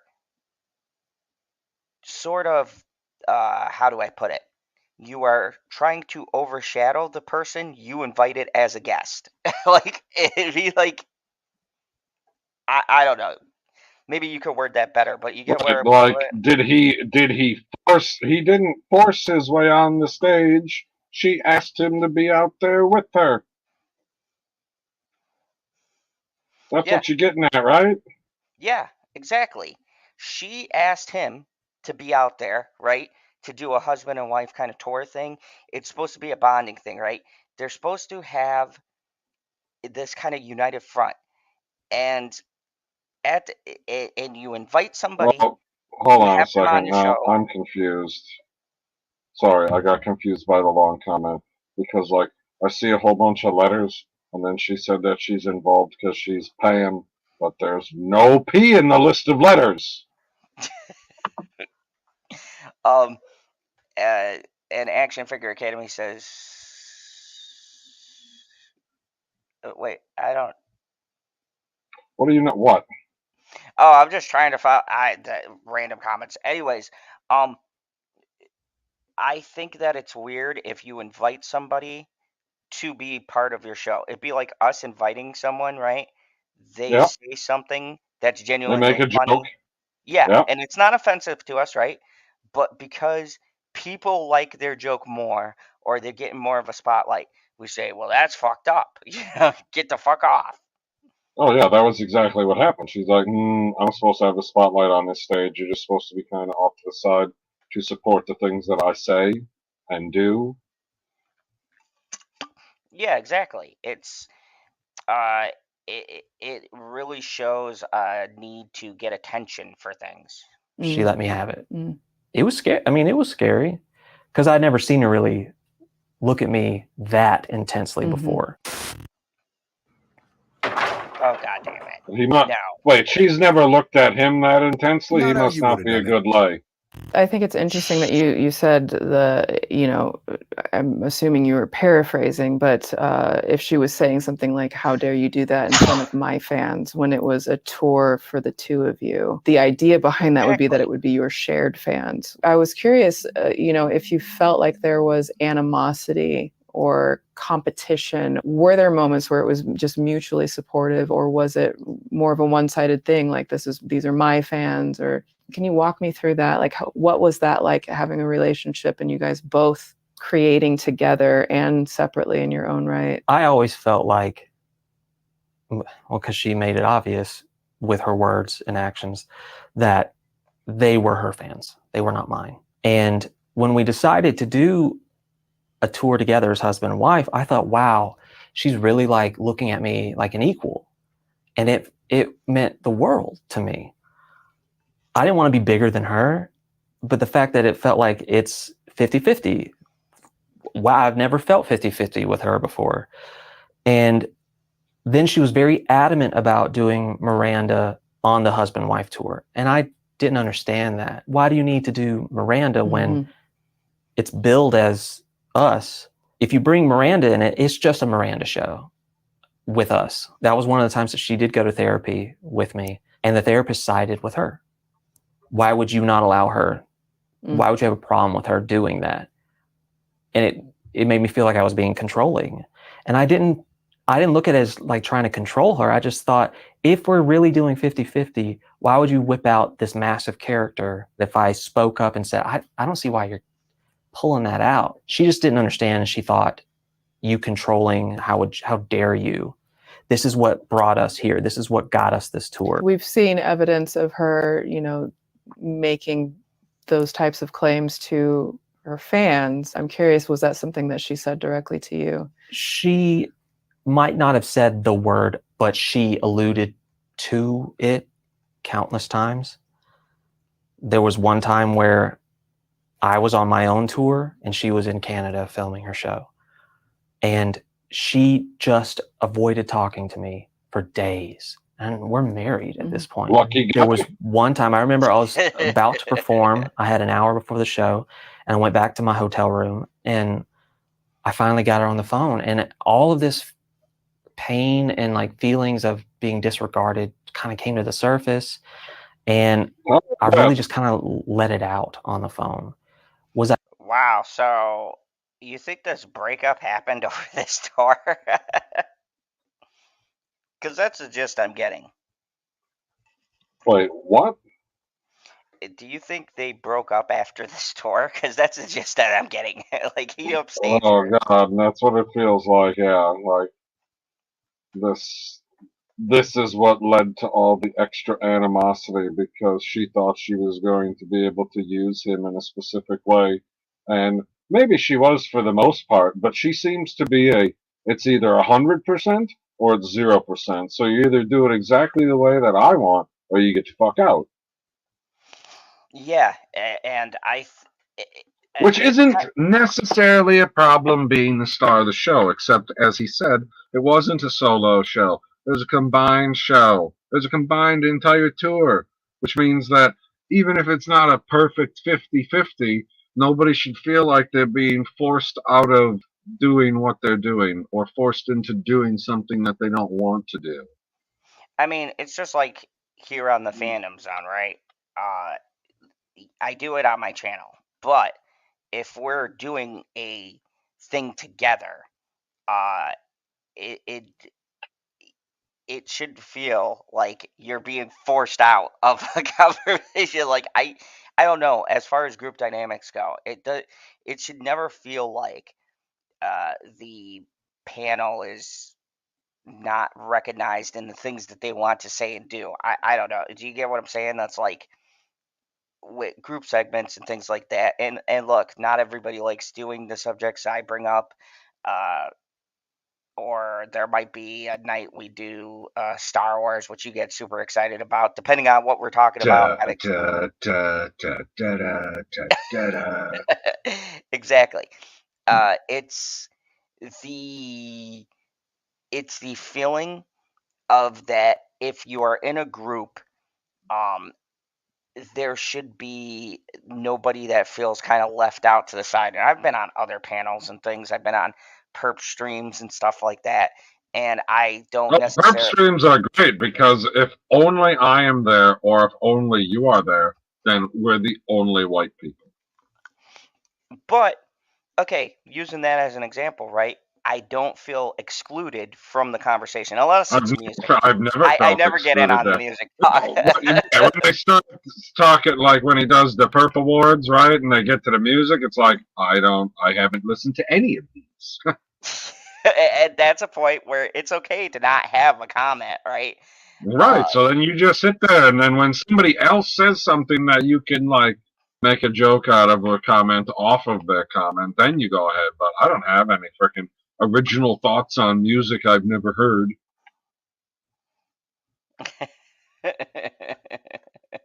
We are sorry, Lemon Pie, and we will try to stop that. Was I yelling at her? I hate when no, you're on but the show. I was very passionate in the way I talked, very upset. And what she told me days later is I saw Eric, which is her husband now, right after I got off that phone call with you, and I told him, oh, well, I just got yelled at by my husband for 15 minutes. Was that something that you felt was happening often, that she would go to him and share details of your relationship? I don't know if she thought I was blind, but I saw it from the beginning. When she cast him, I remember all the other people that went through the cycle of that audition circuit. That character was supposed to be not conventionally like a good-looking guy. And when she started, wanting him, I thought he's kind of a good-looking dude. You want him to play this character that's supposed to be like the male Miranda? And I thought, I can't say anything. She's gonna think I'm jealous. She's gonna think I'm controlling. I did bring up, that's odd that you're pushing for him when he's conventionally No. See, okay, that would be like, say your wife is Angelina Jolie and Brad Pitt is starring in a movie with them. Do you have the right as Jennifer Aniston to be jealous? Yes. Is Brad Pitt a lucky man? Yes. I'm sorry, that's deep-seated hate I've had for a long time. Not saying I'm glad it didn't work out, but fuck those good-looking guys. Dude, that's just how her eyes work, Lemon Pie. Is it not amazing? Yes. Why is the interview shooting daggers with her eyes? Yeah, I agree. She's got a very intense look. I think it's important. I think it also is that she's sitting there with constant skepticism. Yeah, and PB, you do this a lot, right? It is always good to be a bit skeptical when you are listening to these kinds of stories, right? Verify. Oh yeah. That's very intense. Oh, yeah. It kind of. That's what we're here good for. looking We're not guy. here for the Now, jokes. the person Joshua is talking about is actor Eric Stocklin, somebody we've mentioned often in this series, but haven't covered anywhere near as much as Colleen or most of her inner circle. Now, Eric Stocklin is an actor who, during the early 2010s, popped up in smaller roles in shows like The Vampire Diaries, Bones, and Criminal Minds before he got his big break, and a starring role on a Netflix show called Haters Back Off. What you might not know is that while she was working on this show's first season, she was married to Joshua David Evans. 2 weeks before that season came out, on October 14th, 2016, Colleen announced her divorce from Joshua, and less than 2 years after that, Colleen Ballinger got married again to her Haters Back Off co-star, Eric Stocklin. There were just a lot of times that I knew she was hanging out with him. I knew that he had been over to her apartment in Canada, or that she went over to his place and, quote, everyone was there. I love, like, You didn't have to add that. Does it matter necessarily that it is in Canada? I don't know, but the way that he added it, I thought was quite comical. Went over to his apartment in Canada. And quote, everyone was there. Look. When somebody opens up their statement, okay, just a little free advice from General Zod and the Overlord PB. I don't know. I'm thinking of a title, Admiral PB. I don't know. We'll come up with something. Anyways, that's not the point.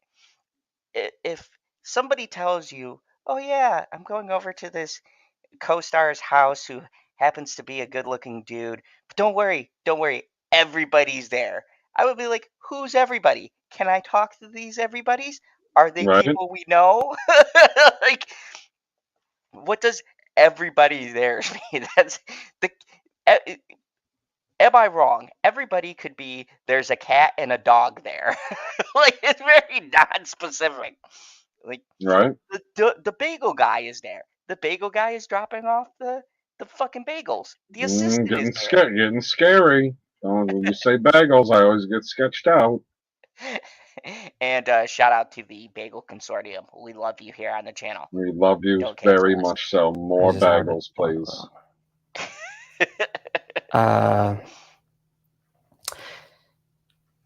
There was a time right before the divorce happened, and it was VidCon, and she didn't stay at VidCon very long. She, at that point, kind of thought, I'm bigger and better than this. Well, I loved it, but she left and went back to our house that we had. Someone communicating relayed to me, "Hey, while you're out at VidCon, she's having a few people over to the house." And I was like, "Who?"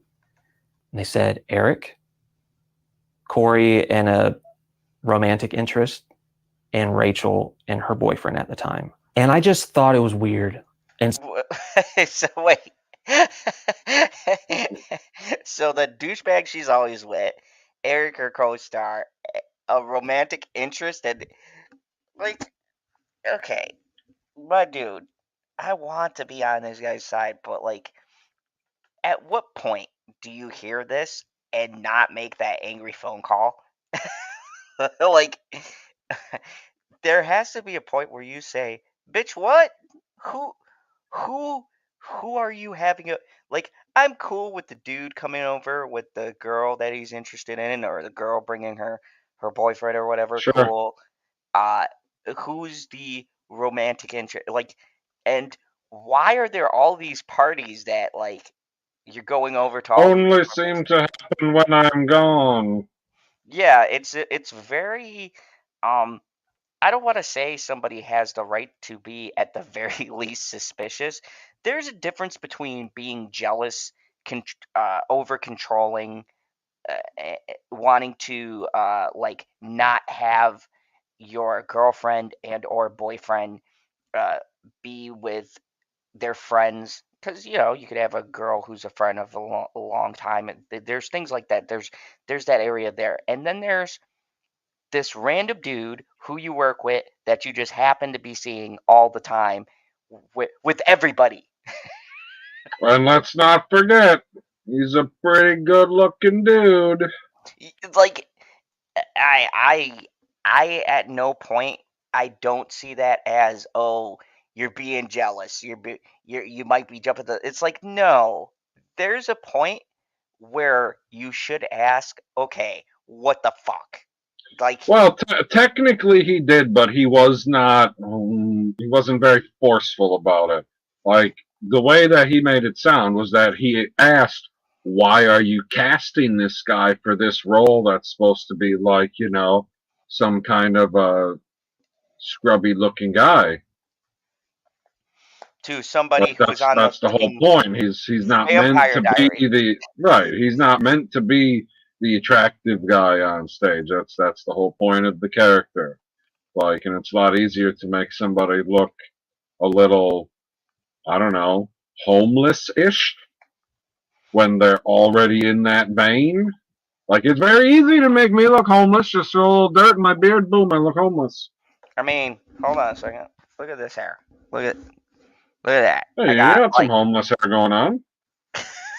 like, it ain't hard. Throw some dirt on me. Like, he was confused and he asked some questions, but he didn't say what her answer was. Yes, So it sounds like she just said, I would, something like, "Oh, don't worry about it," or, "Oh, I think that is going to be good for," some generic frickin' response that has nothing to do with the confusion that's being caused.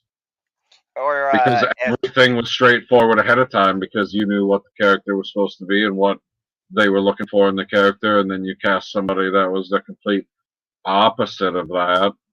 That's pretty weird, but okay. it feels like she does a lot of pretty weird things that are pretty weird. There seems to be. So I was supposed to spend the night that night near VidCon because it was a long drive. Mm-hmm. Something in my gut said, no, go back home. So I finished the show. I didn't tell her, and I got in the car. Janie, I agree that she kept messaging me like, are you in your hotel room? I agree with that. Yeah, I saw that movie Monster. Neither of them are Brad Pitt, but this guy is definitely better looking than the other guys. Oh yeah, by a mile. Like, I'm very confused. I did see newer pictures of what the guy looks like, and he cleaned up nicely. But yeah, I still say like Joshua definitely has a. Where are you? Where are you? I think she got tired of him within the last her. probably 15 minutes or so of the drive, I came clean and I said, I'm actually almost home. Mm. And when I walked through those doors, it reeked of alcohol and cigarettes, and no one was there. Nobody was there. And then I went upstairs. Hold on a second. And she was sitting on our bed. If Charlize Theron can be a monster, they can fugly that guy up easy. Are you trying to tell me that you think that it's easy to turn somebody who looks like Charlize Theron into a monster? Because I guarantee you it's not. I mean, it's not like Dave Bautista shows up for work at, 9 in the morning and has all of his makeup on by 9:30. It takes some time to the point where on days that he would shoot, they would do as many as possible because it takes like 7, 8 hours to get into costume because of all the individual stuff that they have to do to him. So I don't know if I'd say easy is the right word, but doable. It's definitely doable. But if you're a comedian in her vein, you're trying to save as much money on overhead as possible because you just want it to be about the comedy. Yeah, I agree. The costume. And we know how Netflix is. They throw money at shit. You only got a certain amount though that they can throw in it. She ain't wasting money on trying to ugly up somebody. So it would make more sense to just pick an ugly dude. Yeah, it's just playing her ukulele. I could tell she had some drinks in her. No big deal. Have a drink. It's your house. Mm-hmm. She smelled of smoke, and I was like, what's going on? Where is everybody? Oh, they had to go. They had to leave. And I just thought, the red flags were popping off in my head. Like, why would you have everyone leave when you knew I was showing up? Unless you didn't want me to be around it. But the final words I said to her face, the last thing I ever said to her face, as I was leaving, I turned to her and I said, when you're effing Eric in our bed, I want you to think of me. And I said it right to her face, eyes locked. And her response was, it's not like that. He has a girlfriend. And then what was exposed? What? Very soon. What is that like? That's her trying to deny having sex with this guy? That's supposed to be a denial? Okay, so here's the thing. And everybody out here who's been in relationships, what the fuck? We've been down this road a couple of times and things like that, right?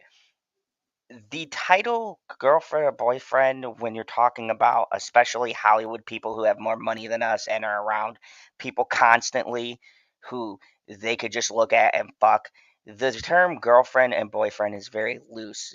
This isn't like the definition of a husband, right? She has a husband. Her fucking around on him is pretty seriously, not only maritally, but also financially, depending on how they split their assets and things like that, could be serious, right? But dude Yep. having a girlfriend that he cheats on, not so serious.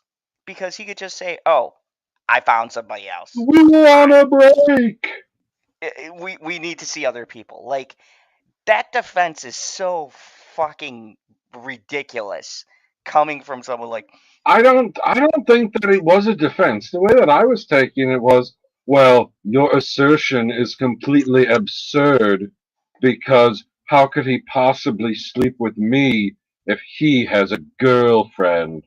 And I was like, well, probably with his penis is how he would do it. I mean, not to mention, once again, I used the whole Angelina Jolie and Brad Pitt thing, right? I'm sorry. I still think Jennifer Aniston was a lot hotter than Angelina Jolie. Well, Jennifer Aniston is hotter than Angelina Jolie. I don't know if I could say a lot, but definitely hotter. But still, Brad fucked Angelina and wound up getting with her. So, and they were dating. Yeah. That was his girlfriend before Mr. and Mrs. Smith. So the term, "Oh, he has a I mean, girlfriend." right, don't mean shit. Everybody has a girlfriend until they have a new girlfriend. Just like every girl has a boyfriend until she got a new boyfriend. And how often do you think, because there's not nearly as many stand-up people out there as you believe, those two things cross? Like, oh, I was dating this person for a couple of weeks before I actually broke up with my actual boyfriend. And hello there. Hello there, Ulick. Um, it's, I think. I feel like I was just excluded in that hello. You son of a batch. JD Davis says, He said Zod and chat. I'm not in the chat. Oh, go ahead and read that. JD Davis made actually a pretty good point. An open relationship cannot be done by only one person. Otherwise, it's still cheating. It's cheating if you break the agreed upon terms. Exactly. See, but like you could say that you break the agreed upon terms, but how many times have people gone to court over some type of contract because they allegedly broke the agreed upon terms, and boom, there's a loophole.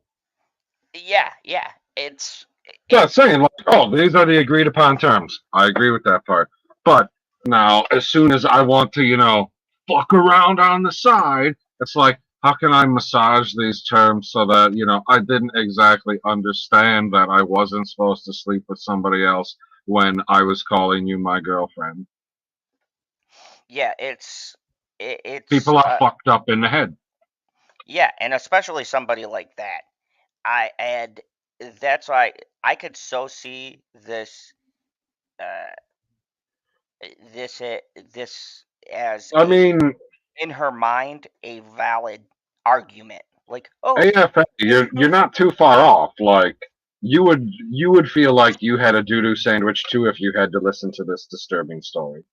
Oh yeah, without a doubt. After was that they had started a relationship. Wow, it sucks. That's the last thing I said to her. That's like if you have not said anything to her. She threatened me a few months later through text that if I continued to talk about her in any way, shape, or form, is what she said. If you mention me in any way, I'm going to get lawyers. You know what I love about this? And this is like from the YouTube playbook.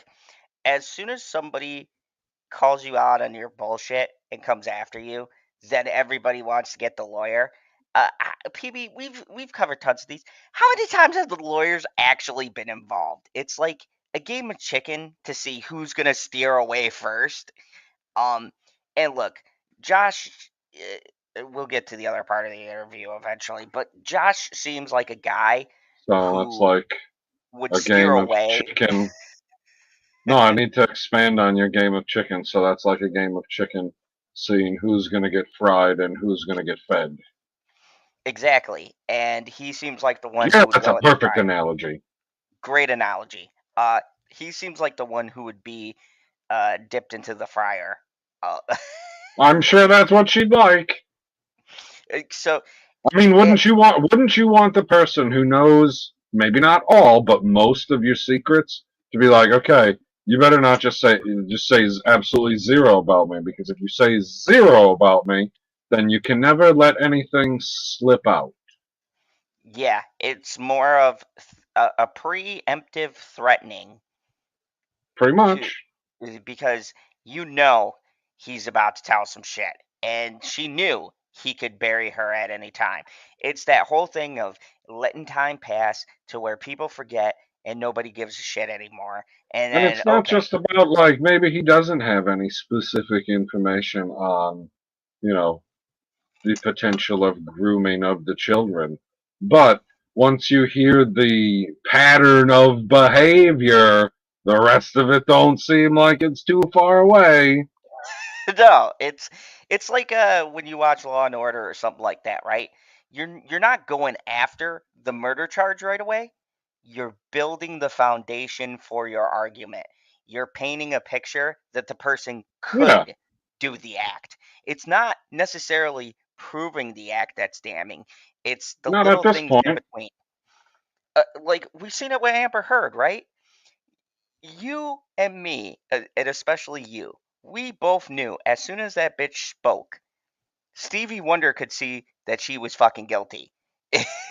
Like, you could just tell by the way things are framed, the way things are said, and then you add that in with accounts, witnesses, things that are seen, right?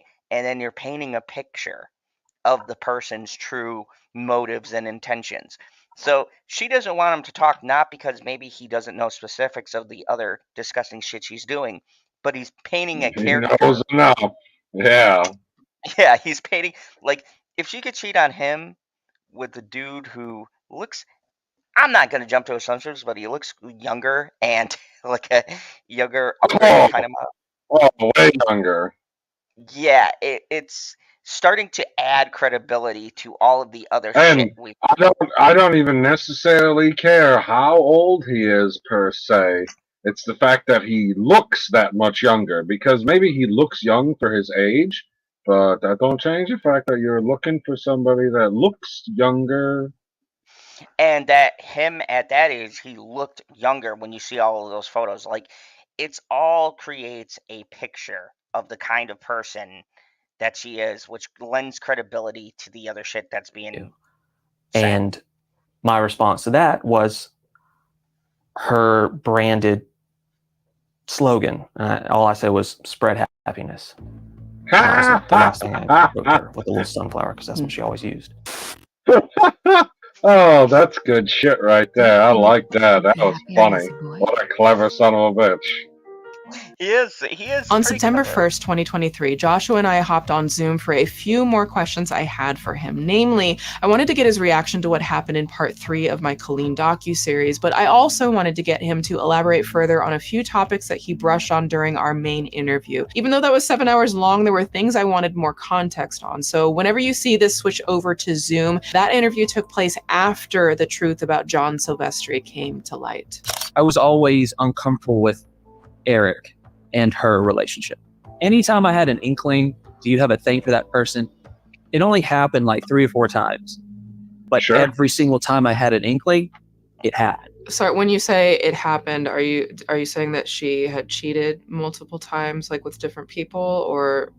In the first 3 months of us dating, I had this weird feeling in my gut that we were exclusive.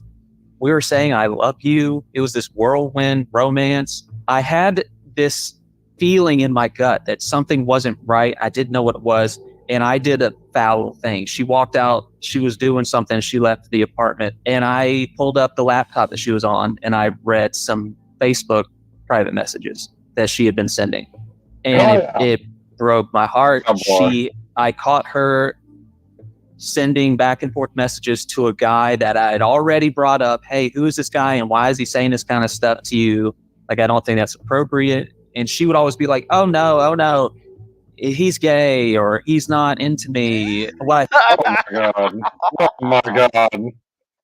She really likes going to the extreme, I guess. Be like, oh, well, no, there couldn't possibly be anything going on. He likes taking dick up the ass. It's fine. Like, oh man, like this is wild to me. Like the excuses, like there's like, oh, he's just a friend, and then like you said, just jumping to the, he's my gay best friend. Come on, everybody. Come on now. Everybody knows. Everybody has a gay best friend. Chill out, Josh. It's all right. Like, look. I don't advocate. I've never been about pulling up phone messages or whatever else, but there is that thing where if something don't smell right and something don't feel right, um, ignoring your gut at the same time is kind of foolish. Like, there's feelings you get like something's going on, and then there's overreacting, right? Or jumping to conclusions that aren't there. And I think there is a very distinct difference between those two feelings. One, you get quick to anger and your mind goes and you just make assumptions, right? The other is like you've seen somebody, you've seen the interactions with the other person and the person you're with, and you're like, little friend, a little weird, a little friendly, a little too whatever. And then you confirm that with the messages. Like, oh yeah. The only thing that I would say was after going through something like that, why marry this person? Like, We're gonna hopefully we find out. yeah, like, yeah, kind I of weird. found was that in those messages, she was saying exactly to him what she had said to me when we were first starting to date and get to know each other. She was using the same catchphrases, the same "you're the best in the West." That sticks out to me because she used to say that about me. I know what that's to like. him, God and damn, man. I confronted her about it. The next day, I was still upset, and I remember her saying, "If this is how you're going to be, if you're not over this now, then I can't be in a relationship with you, period. If you're still going to be upset." And I thought to myself, but I'm upset because I caught you talking to another guy, all lovey-dovey, all sweet. Now you're upset with me for still being upset 24 hours later. But in that moment, it taught me if I speak up about something that I caught that I didn't think was right, her response is, then I'm out. Then I'm gone. 2 months later, swoop, the same thing happened. With a different person? No, same person. Oh, He was saying, I'm so sorry. Holy fuck. So she played him for 2 months and was able, like, enough distractions that he didn't catch on anymore, wasn't getting the feeling, so she was doing good at her line for that time, but then she's like, oh, it's getting too tough, and then he got the feeling again. Continue. Sorry if I got you in trouble with your boyfriend. I'm so sorry. And she said, please don't apologize. Do not apologize. We can keep doing this as long as my boyfriend doesn't know about it. I have no problem with this. I should have known because she showed me who she was so early on. It left a mark that never went away. How did that make you feel through all of the years that you were together? I don't think this now because I've worked with a therapist. I thought it was my fault. The whole time I thought I did something to deserve this. Here's this amazing person. She has presented this amazing thing to me. It's my fault. I need to change how I view these things. I need to change. The biggest time she gave me an ultimatum was she just said nonchalantly, if you don't propose to me within a year, I'm done. And for me, I was like, I wish you didn't say that because I just... all right, I'm going to stop right there. Like, look, I get someone giving you an ultimatum after a couple of years, and they're like, hey, you don't propose to me, then... Sure, get off the pot, motherfucker. But, what, months? And within those months, she was talking to another dude, saying, it's all right, as long as my boyfriend doesn't catch us talking, we're all good. Wow. What? Like, Oh boy, I don't want to say because of someone's feelings they're a fucking idiot, but like that's a I pretty mean, fucking she obviously got a lot of practice, so she's probably really good at sucking dick. So that'll keep you around for a little while. Jay David says she gave him a year. Sounds reasonable if you're not a psycho. Like he shouldn't Yeah. be around women. He's giving us real men a bad rap. Yeah, like I hate to say, but I'm tending to Like agree here. Like everybody makes mistakes, but you're like eventually it's you making the problems because you caught her multiple times and you're like, I'll just stick around. Come it's on, guys. that very old saying, "Fool me once, shame on you. Fool me twice, shame on me. Fool me three times, you're Three a fucking times moron." you can't get fooled again. That's how George Bush says it. In my own self got to that point. I just found that, and now you're giving me an ultimatum. Just feels icky, feels gross. Throughout the course of your relationship, do you feel like she would make posts or remarks publicly that were targeted at you? I think she would Like a post whale. things knowing that I had verbally said that makes me uncomfortable. Hey, I saw on your Insta story, like, you're really flirting really heavy with your director for your Netflix show. Like, it's there for everyone to see. It's blatant flirtation. And then that would turn into me being controlling when I'm just sitting here going, you're not just like having fun. You're flirting and chasing this man down. The comments are saying that you're flirting. She knew the things that didn't make me feel great, and she would do them anyway. She's her own person. She can do whatever she wants. Why do you think she would? Bro, this dude is way too understanding. Look, there comes a point where I would be like, you know what? Enough's enough. Like, probably 2 months in was a good jump off point. But if you're stupid enough to marry this person after that, then it's like, you know what? Yes, I'm being controlling, but Sounds, I don't know. It it's makes me not. feel like it was closer to a professional marriage at this point.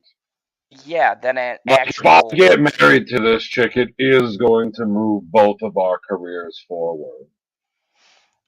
And there's a point where that. Which is a huge mistake. Yeah, it's a terrible mistake because that is not built on love. It's built on a business relationship. At that Right.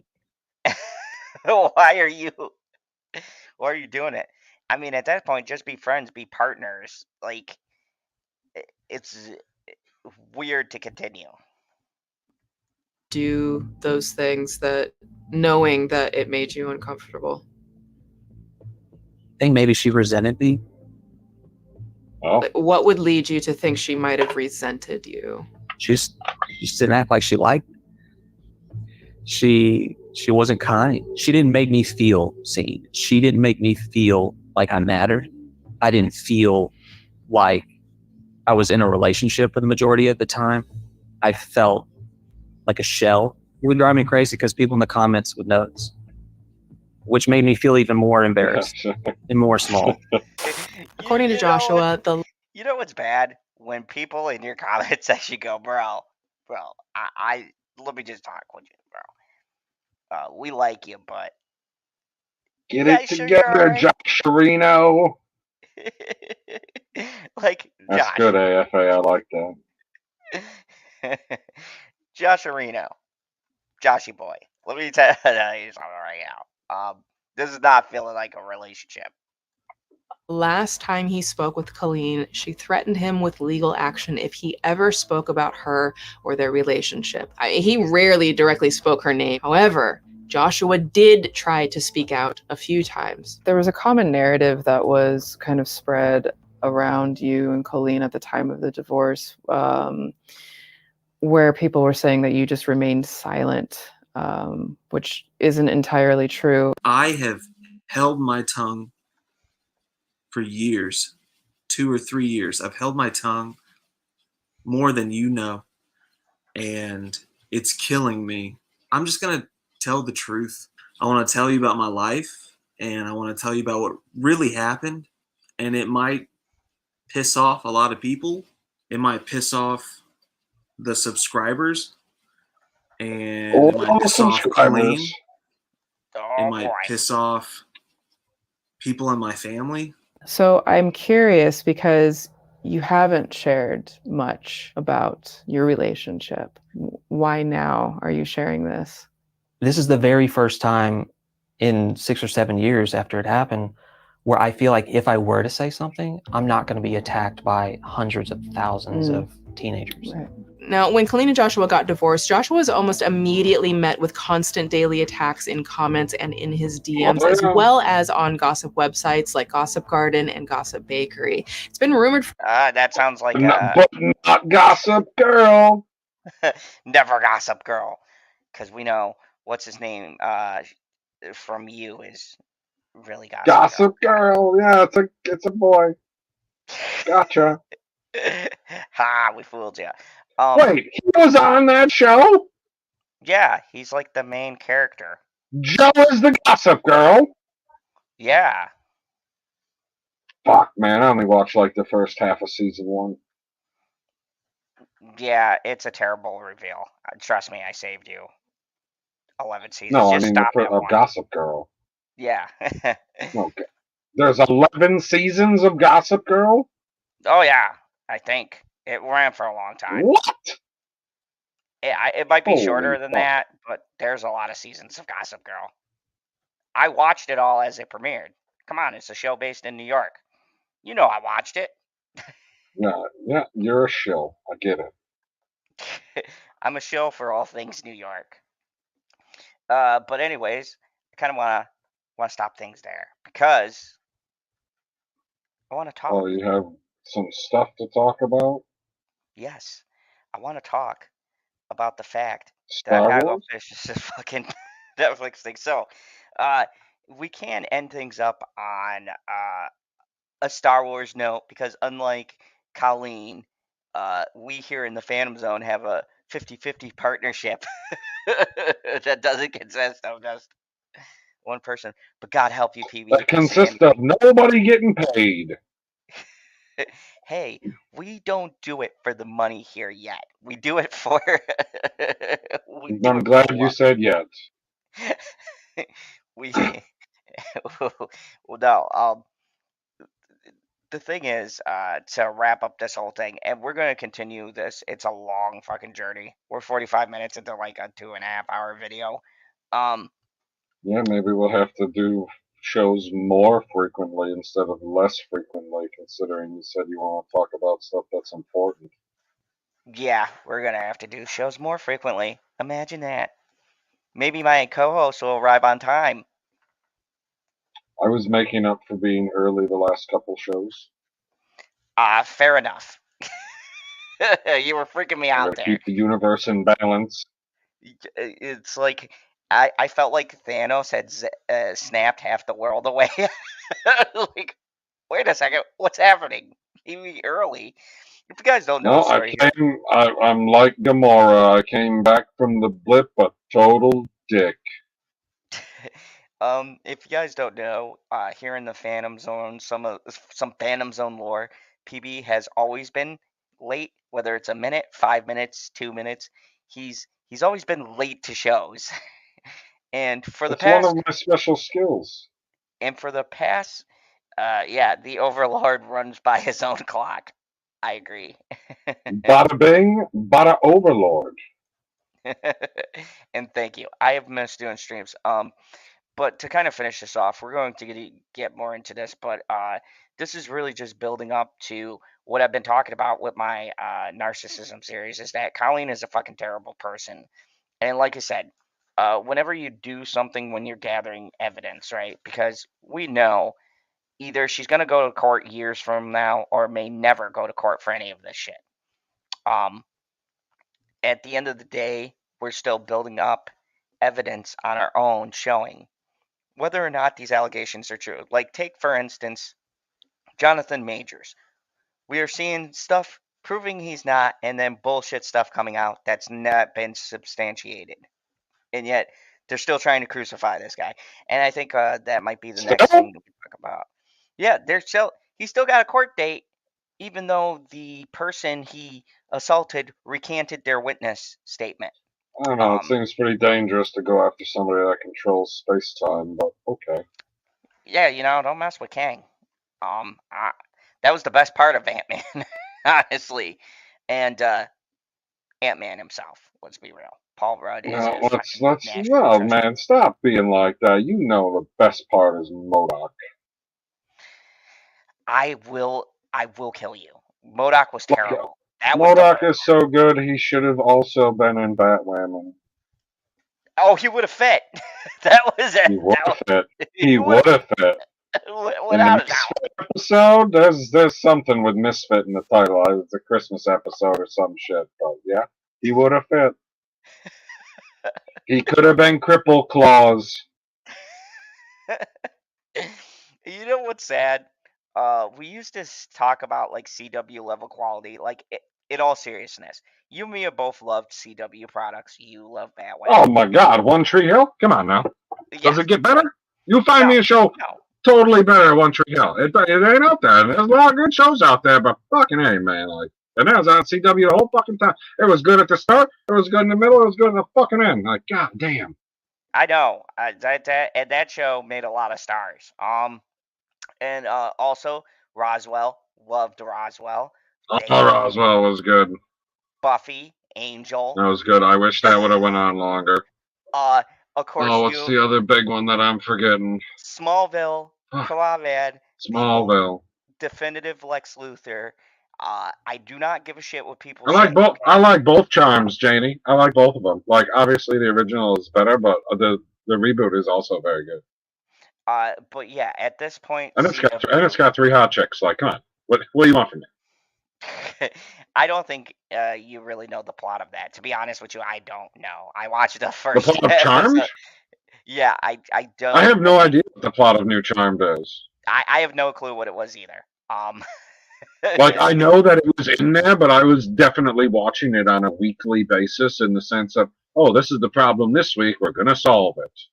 I have to say though, being completely honest, CW has very much dipped in quality. Like, okay, we joke a lot about like Batman. I don't even know what's on there anymore. Me neither. Honestly, The Flash. I know The Flash is still on, but I don't think any of the other shows. Oh, it's over now? Yeah, the final season aired. Oh, okay. So then none of the Flashverse, Arrowverse is dead. Yeah, Flash was the last. I watched the first half of the movie. The sad part is, I actually laughed a couple times. I was like, "Ha, you fucking got me with that one, Ezra, you son of a bitch." I think, no, Hello, Rebecca. You know my stance. I will never fucking watch that. Is the one DC property, just one. It sounds really stupid, but whatever. That I will not watch anything to do with that piece of shit. I stand on moral high ground on this one. That's like me watching something with I don't think you're standing on any moral high ground. You already paid for the HBO Max. If you really stood on the moral high ground, you cancel your Max subscription. Because, no. You want to stand on your moral high ground, you either take an actual stance or you take no stance at all. So you, in your half stance, is no. Boom, that is not because of you, and you're supporting it by having your Max subscription. I am not. I'm supporting the other great shows like House of the Dragons. Are you telling me that House of the Dragons should suffer? Yes, that is exactly what I'm telling you.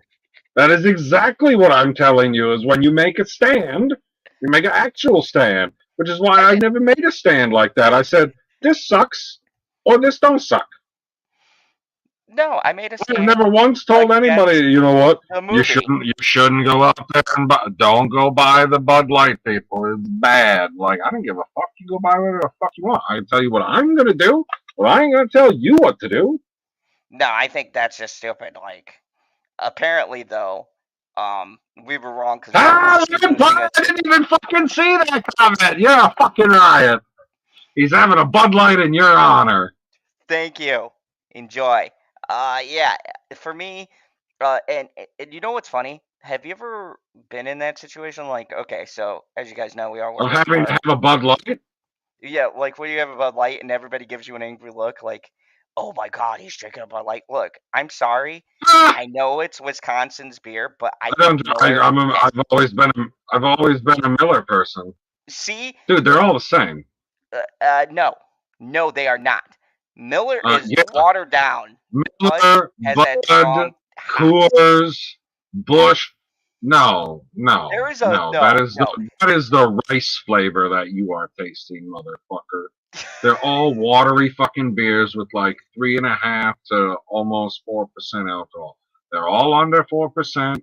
They're all the fucking same. It's Like not the percentage. There is a clear, distinct difference the between the percentage taste. makes It's a like huge saying there's difference. no difference between Oh, I sugar-free know that there's a or taste diet or difference. regular No, I know Coke. there's a There's a taste difference. difference. I don't like the taste of Bud Light I or mean, Budweiser. For Budweiser's worse than Bud Light. Fuck. It's I like, mean, oh, our flavor is already bad enough. Here's double bad flavor. Pass. it's like even like okay, it's like drinking a Guinness and saying it tastes like other beers, or just because of alcohol content or whatever. Lemon pie, you disappoint me. Like, you want a buzz, but you have a busy day the next day, so it won't lay you out. You're not using the Bud Light appropriately if it's not laying you out. Or any alcohol should lay you out if you're being a pro about it. Facts. That's why, actually, I am trying to get off early to finish the House of Usher before I pass out. Because unlike that, I Oh, was thinking stuff with proofs to it. Action Well, no, Figure Academy. Are you a new audience member or are you the Senate? who knows? It feels like that could be the Well, Senate. when I looked at the Action Figure Academy page, if he's the one who's in the thumbnail of whatever his live stream test was, as long as that's him, it's definitely not the Senate. Speaking of which, shout out to the Senate, wherever you may be. I know we see you for. Oh my God. Oh my God. Oh, I think I do have something we have to cover. So, remember how I talked about that amazing movie, Pooh, Blood, and Honey? Apparently, some teacher got a Dude, copy if of you Winnie. got no, if you got poo blood, you need to see a doctor because you got something going on back there that needs to be checked out so that you no longer have poo blood. But honey's delicious. No, this is the awesome movie that I saw. The dark take on Winnie the Pooh. Anyways, so the teacher got a Winnie the Pooh movie, thinking it was the fun-loving live-action Christopher Robin Winnie the Pooh, and Sure. I don't get how you can mix up the Winnie the Pooh, Blood and Honey. Like how you thought, oh, this is gonna be an appropriate movie for the No, kids. they just thought it was the EVS take on it. Winnie the Pooh, Blood Honey. Get it? Yes. That was Oh, it was an alternate telling of Cyberfrog, Blood Honey. but anyways, do you Yeah, have I'm anything? correct. Do you have anything coming out? Is that a joke? I ask in case, one day you go, as a matter of You fact, know, I do. maybe, just maybe, I have the same itch that you do to talk about things that I care about. But maybe not. Oh, so you're going to be doing a 3-hour Star Wars video? I will be looking forward to it. Well, it probably wouldn't be a video because, fuck, man, for as easy it is to just sit there and talk, it's real boring to sit there and talk at the camera for 3 hours instead of talking to the chat for 3 hours. So if I'm going to do a 3 hour, when is Husky going to be on? I don't know. We probably should ask him like when he is going to make Like, his announcement. yeah, big news. Can't be spoiled till he's here. Oh yeah, yeah. So look out for that. If you see us do a random stream, it'll probably be because Husky's like, I'm ready, and it'll be on a really random off day. So if you see us go live, keep a lookout for that. I will be doing a morning podcast called Morning Kills with through this October. Killjoy Jake? What's that? With Killjoy Jake? Oh no, I would love to do something with him, but Killjoy Jake is super busy covering everything horror. So if you want to see things, if you want to see somebody, Oh, I'm sure he could make time for the general. you know what? I may have to message him and see if he can You should make some. message him and be like, well, he can make time. I'm sure that he's talking about something on his channel as well that you could go over there and talk about. Oh yeah, there is a Like, definitely a lot. like at some point he'll probably do like, a colon awareness stream and you can talk about the poo blood. Oh god, that was such a great segue into something I Wasn't did it? not want to think about. No. Nobody wants to think about it. But thank you everybody for watching. I will be doing morning kills. I think the next subject will be a review on the fall of the House of Wait, Usher, not wait a the second. R&B Winnie the star. Pooh looks at a bunch of chicks in bikinis in the movie? Oh yeah, What and then kills them. what streaming service is this on? I'd have to look it up, but I think your best Son bet of a to find it bitch. is Amazon. Think outside the bun. So definitely go Rebecca, that check it sounds out. amazing. Oh yeah, yeah. It's very me. Let's just say me and Bitchy saw it in theaters. Best experience. We were drunk as shit. We still don't know When? if the movie was good or we Last were year? just drunk. Or this year? When did it come out? Hey, cute stuff. Pooh, Blood, and Honey. Teddy Was it this year or last Teddy year? Ruskin. Ruskin? I It think was the it's beginning Teddy. of this year. Oh, okay. Yeah, I think it was. Yeah, so it was the beginning of this year that we I saw thought it. it's Teddy Ruxbin. Ruxbin, not Ruskin. What is Teddy Ruskin? Is that like the Australian version? That could be the Australian version. Say it in Australian. Oi, Teddy Ruskin. That sounded like rough skin. Oh, that's good. I like that.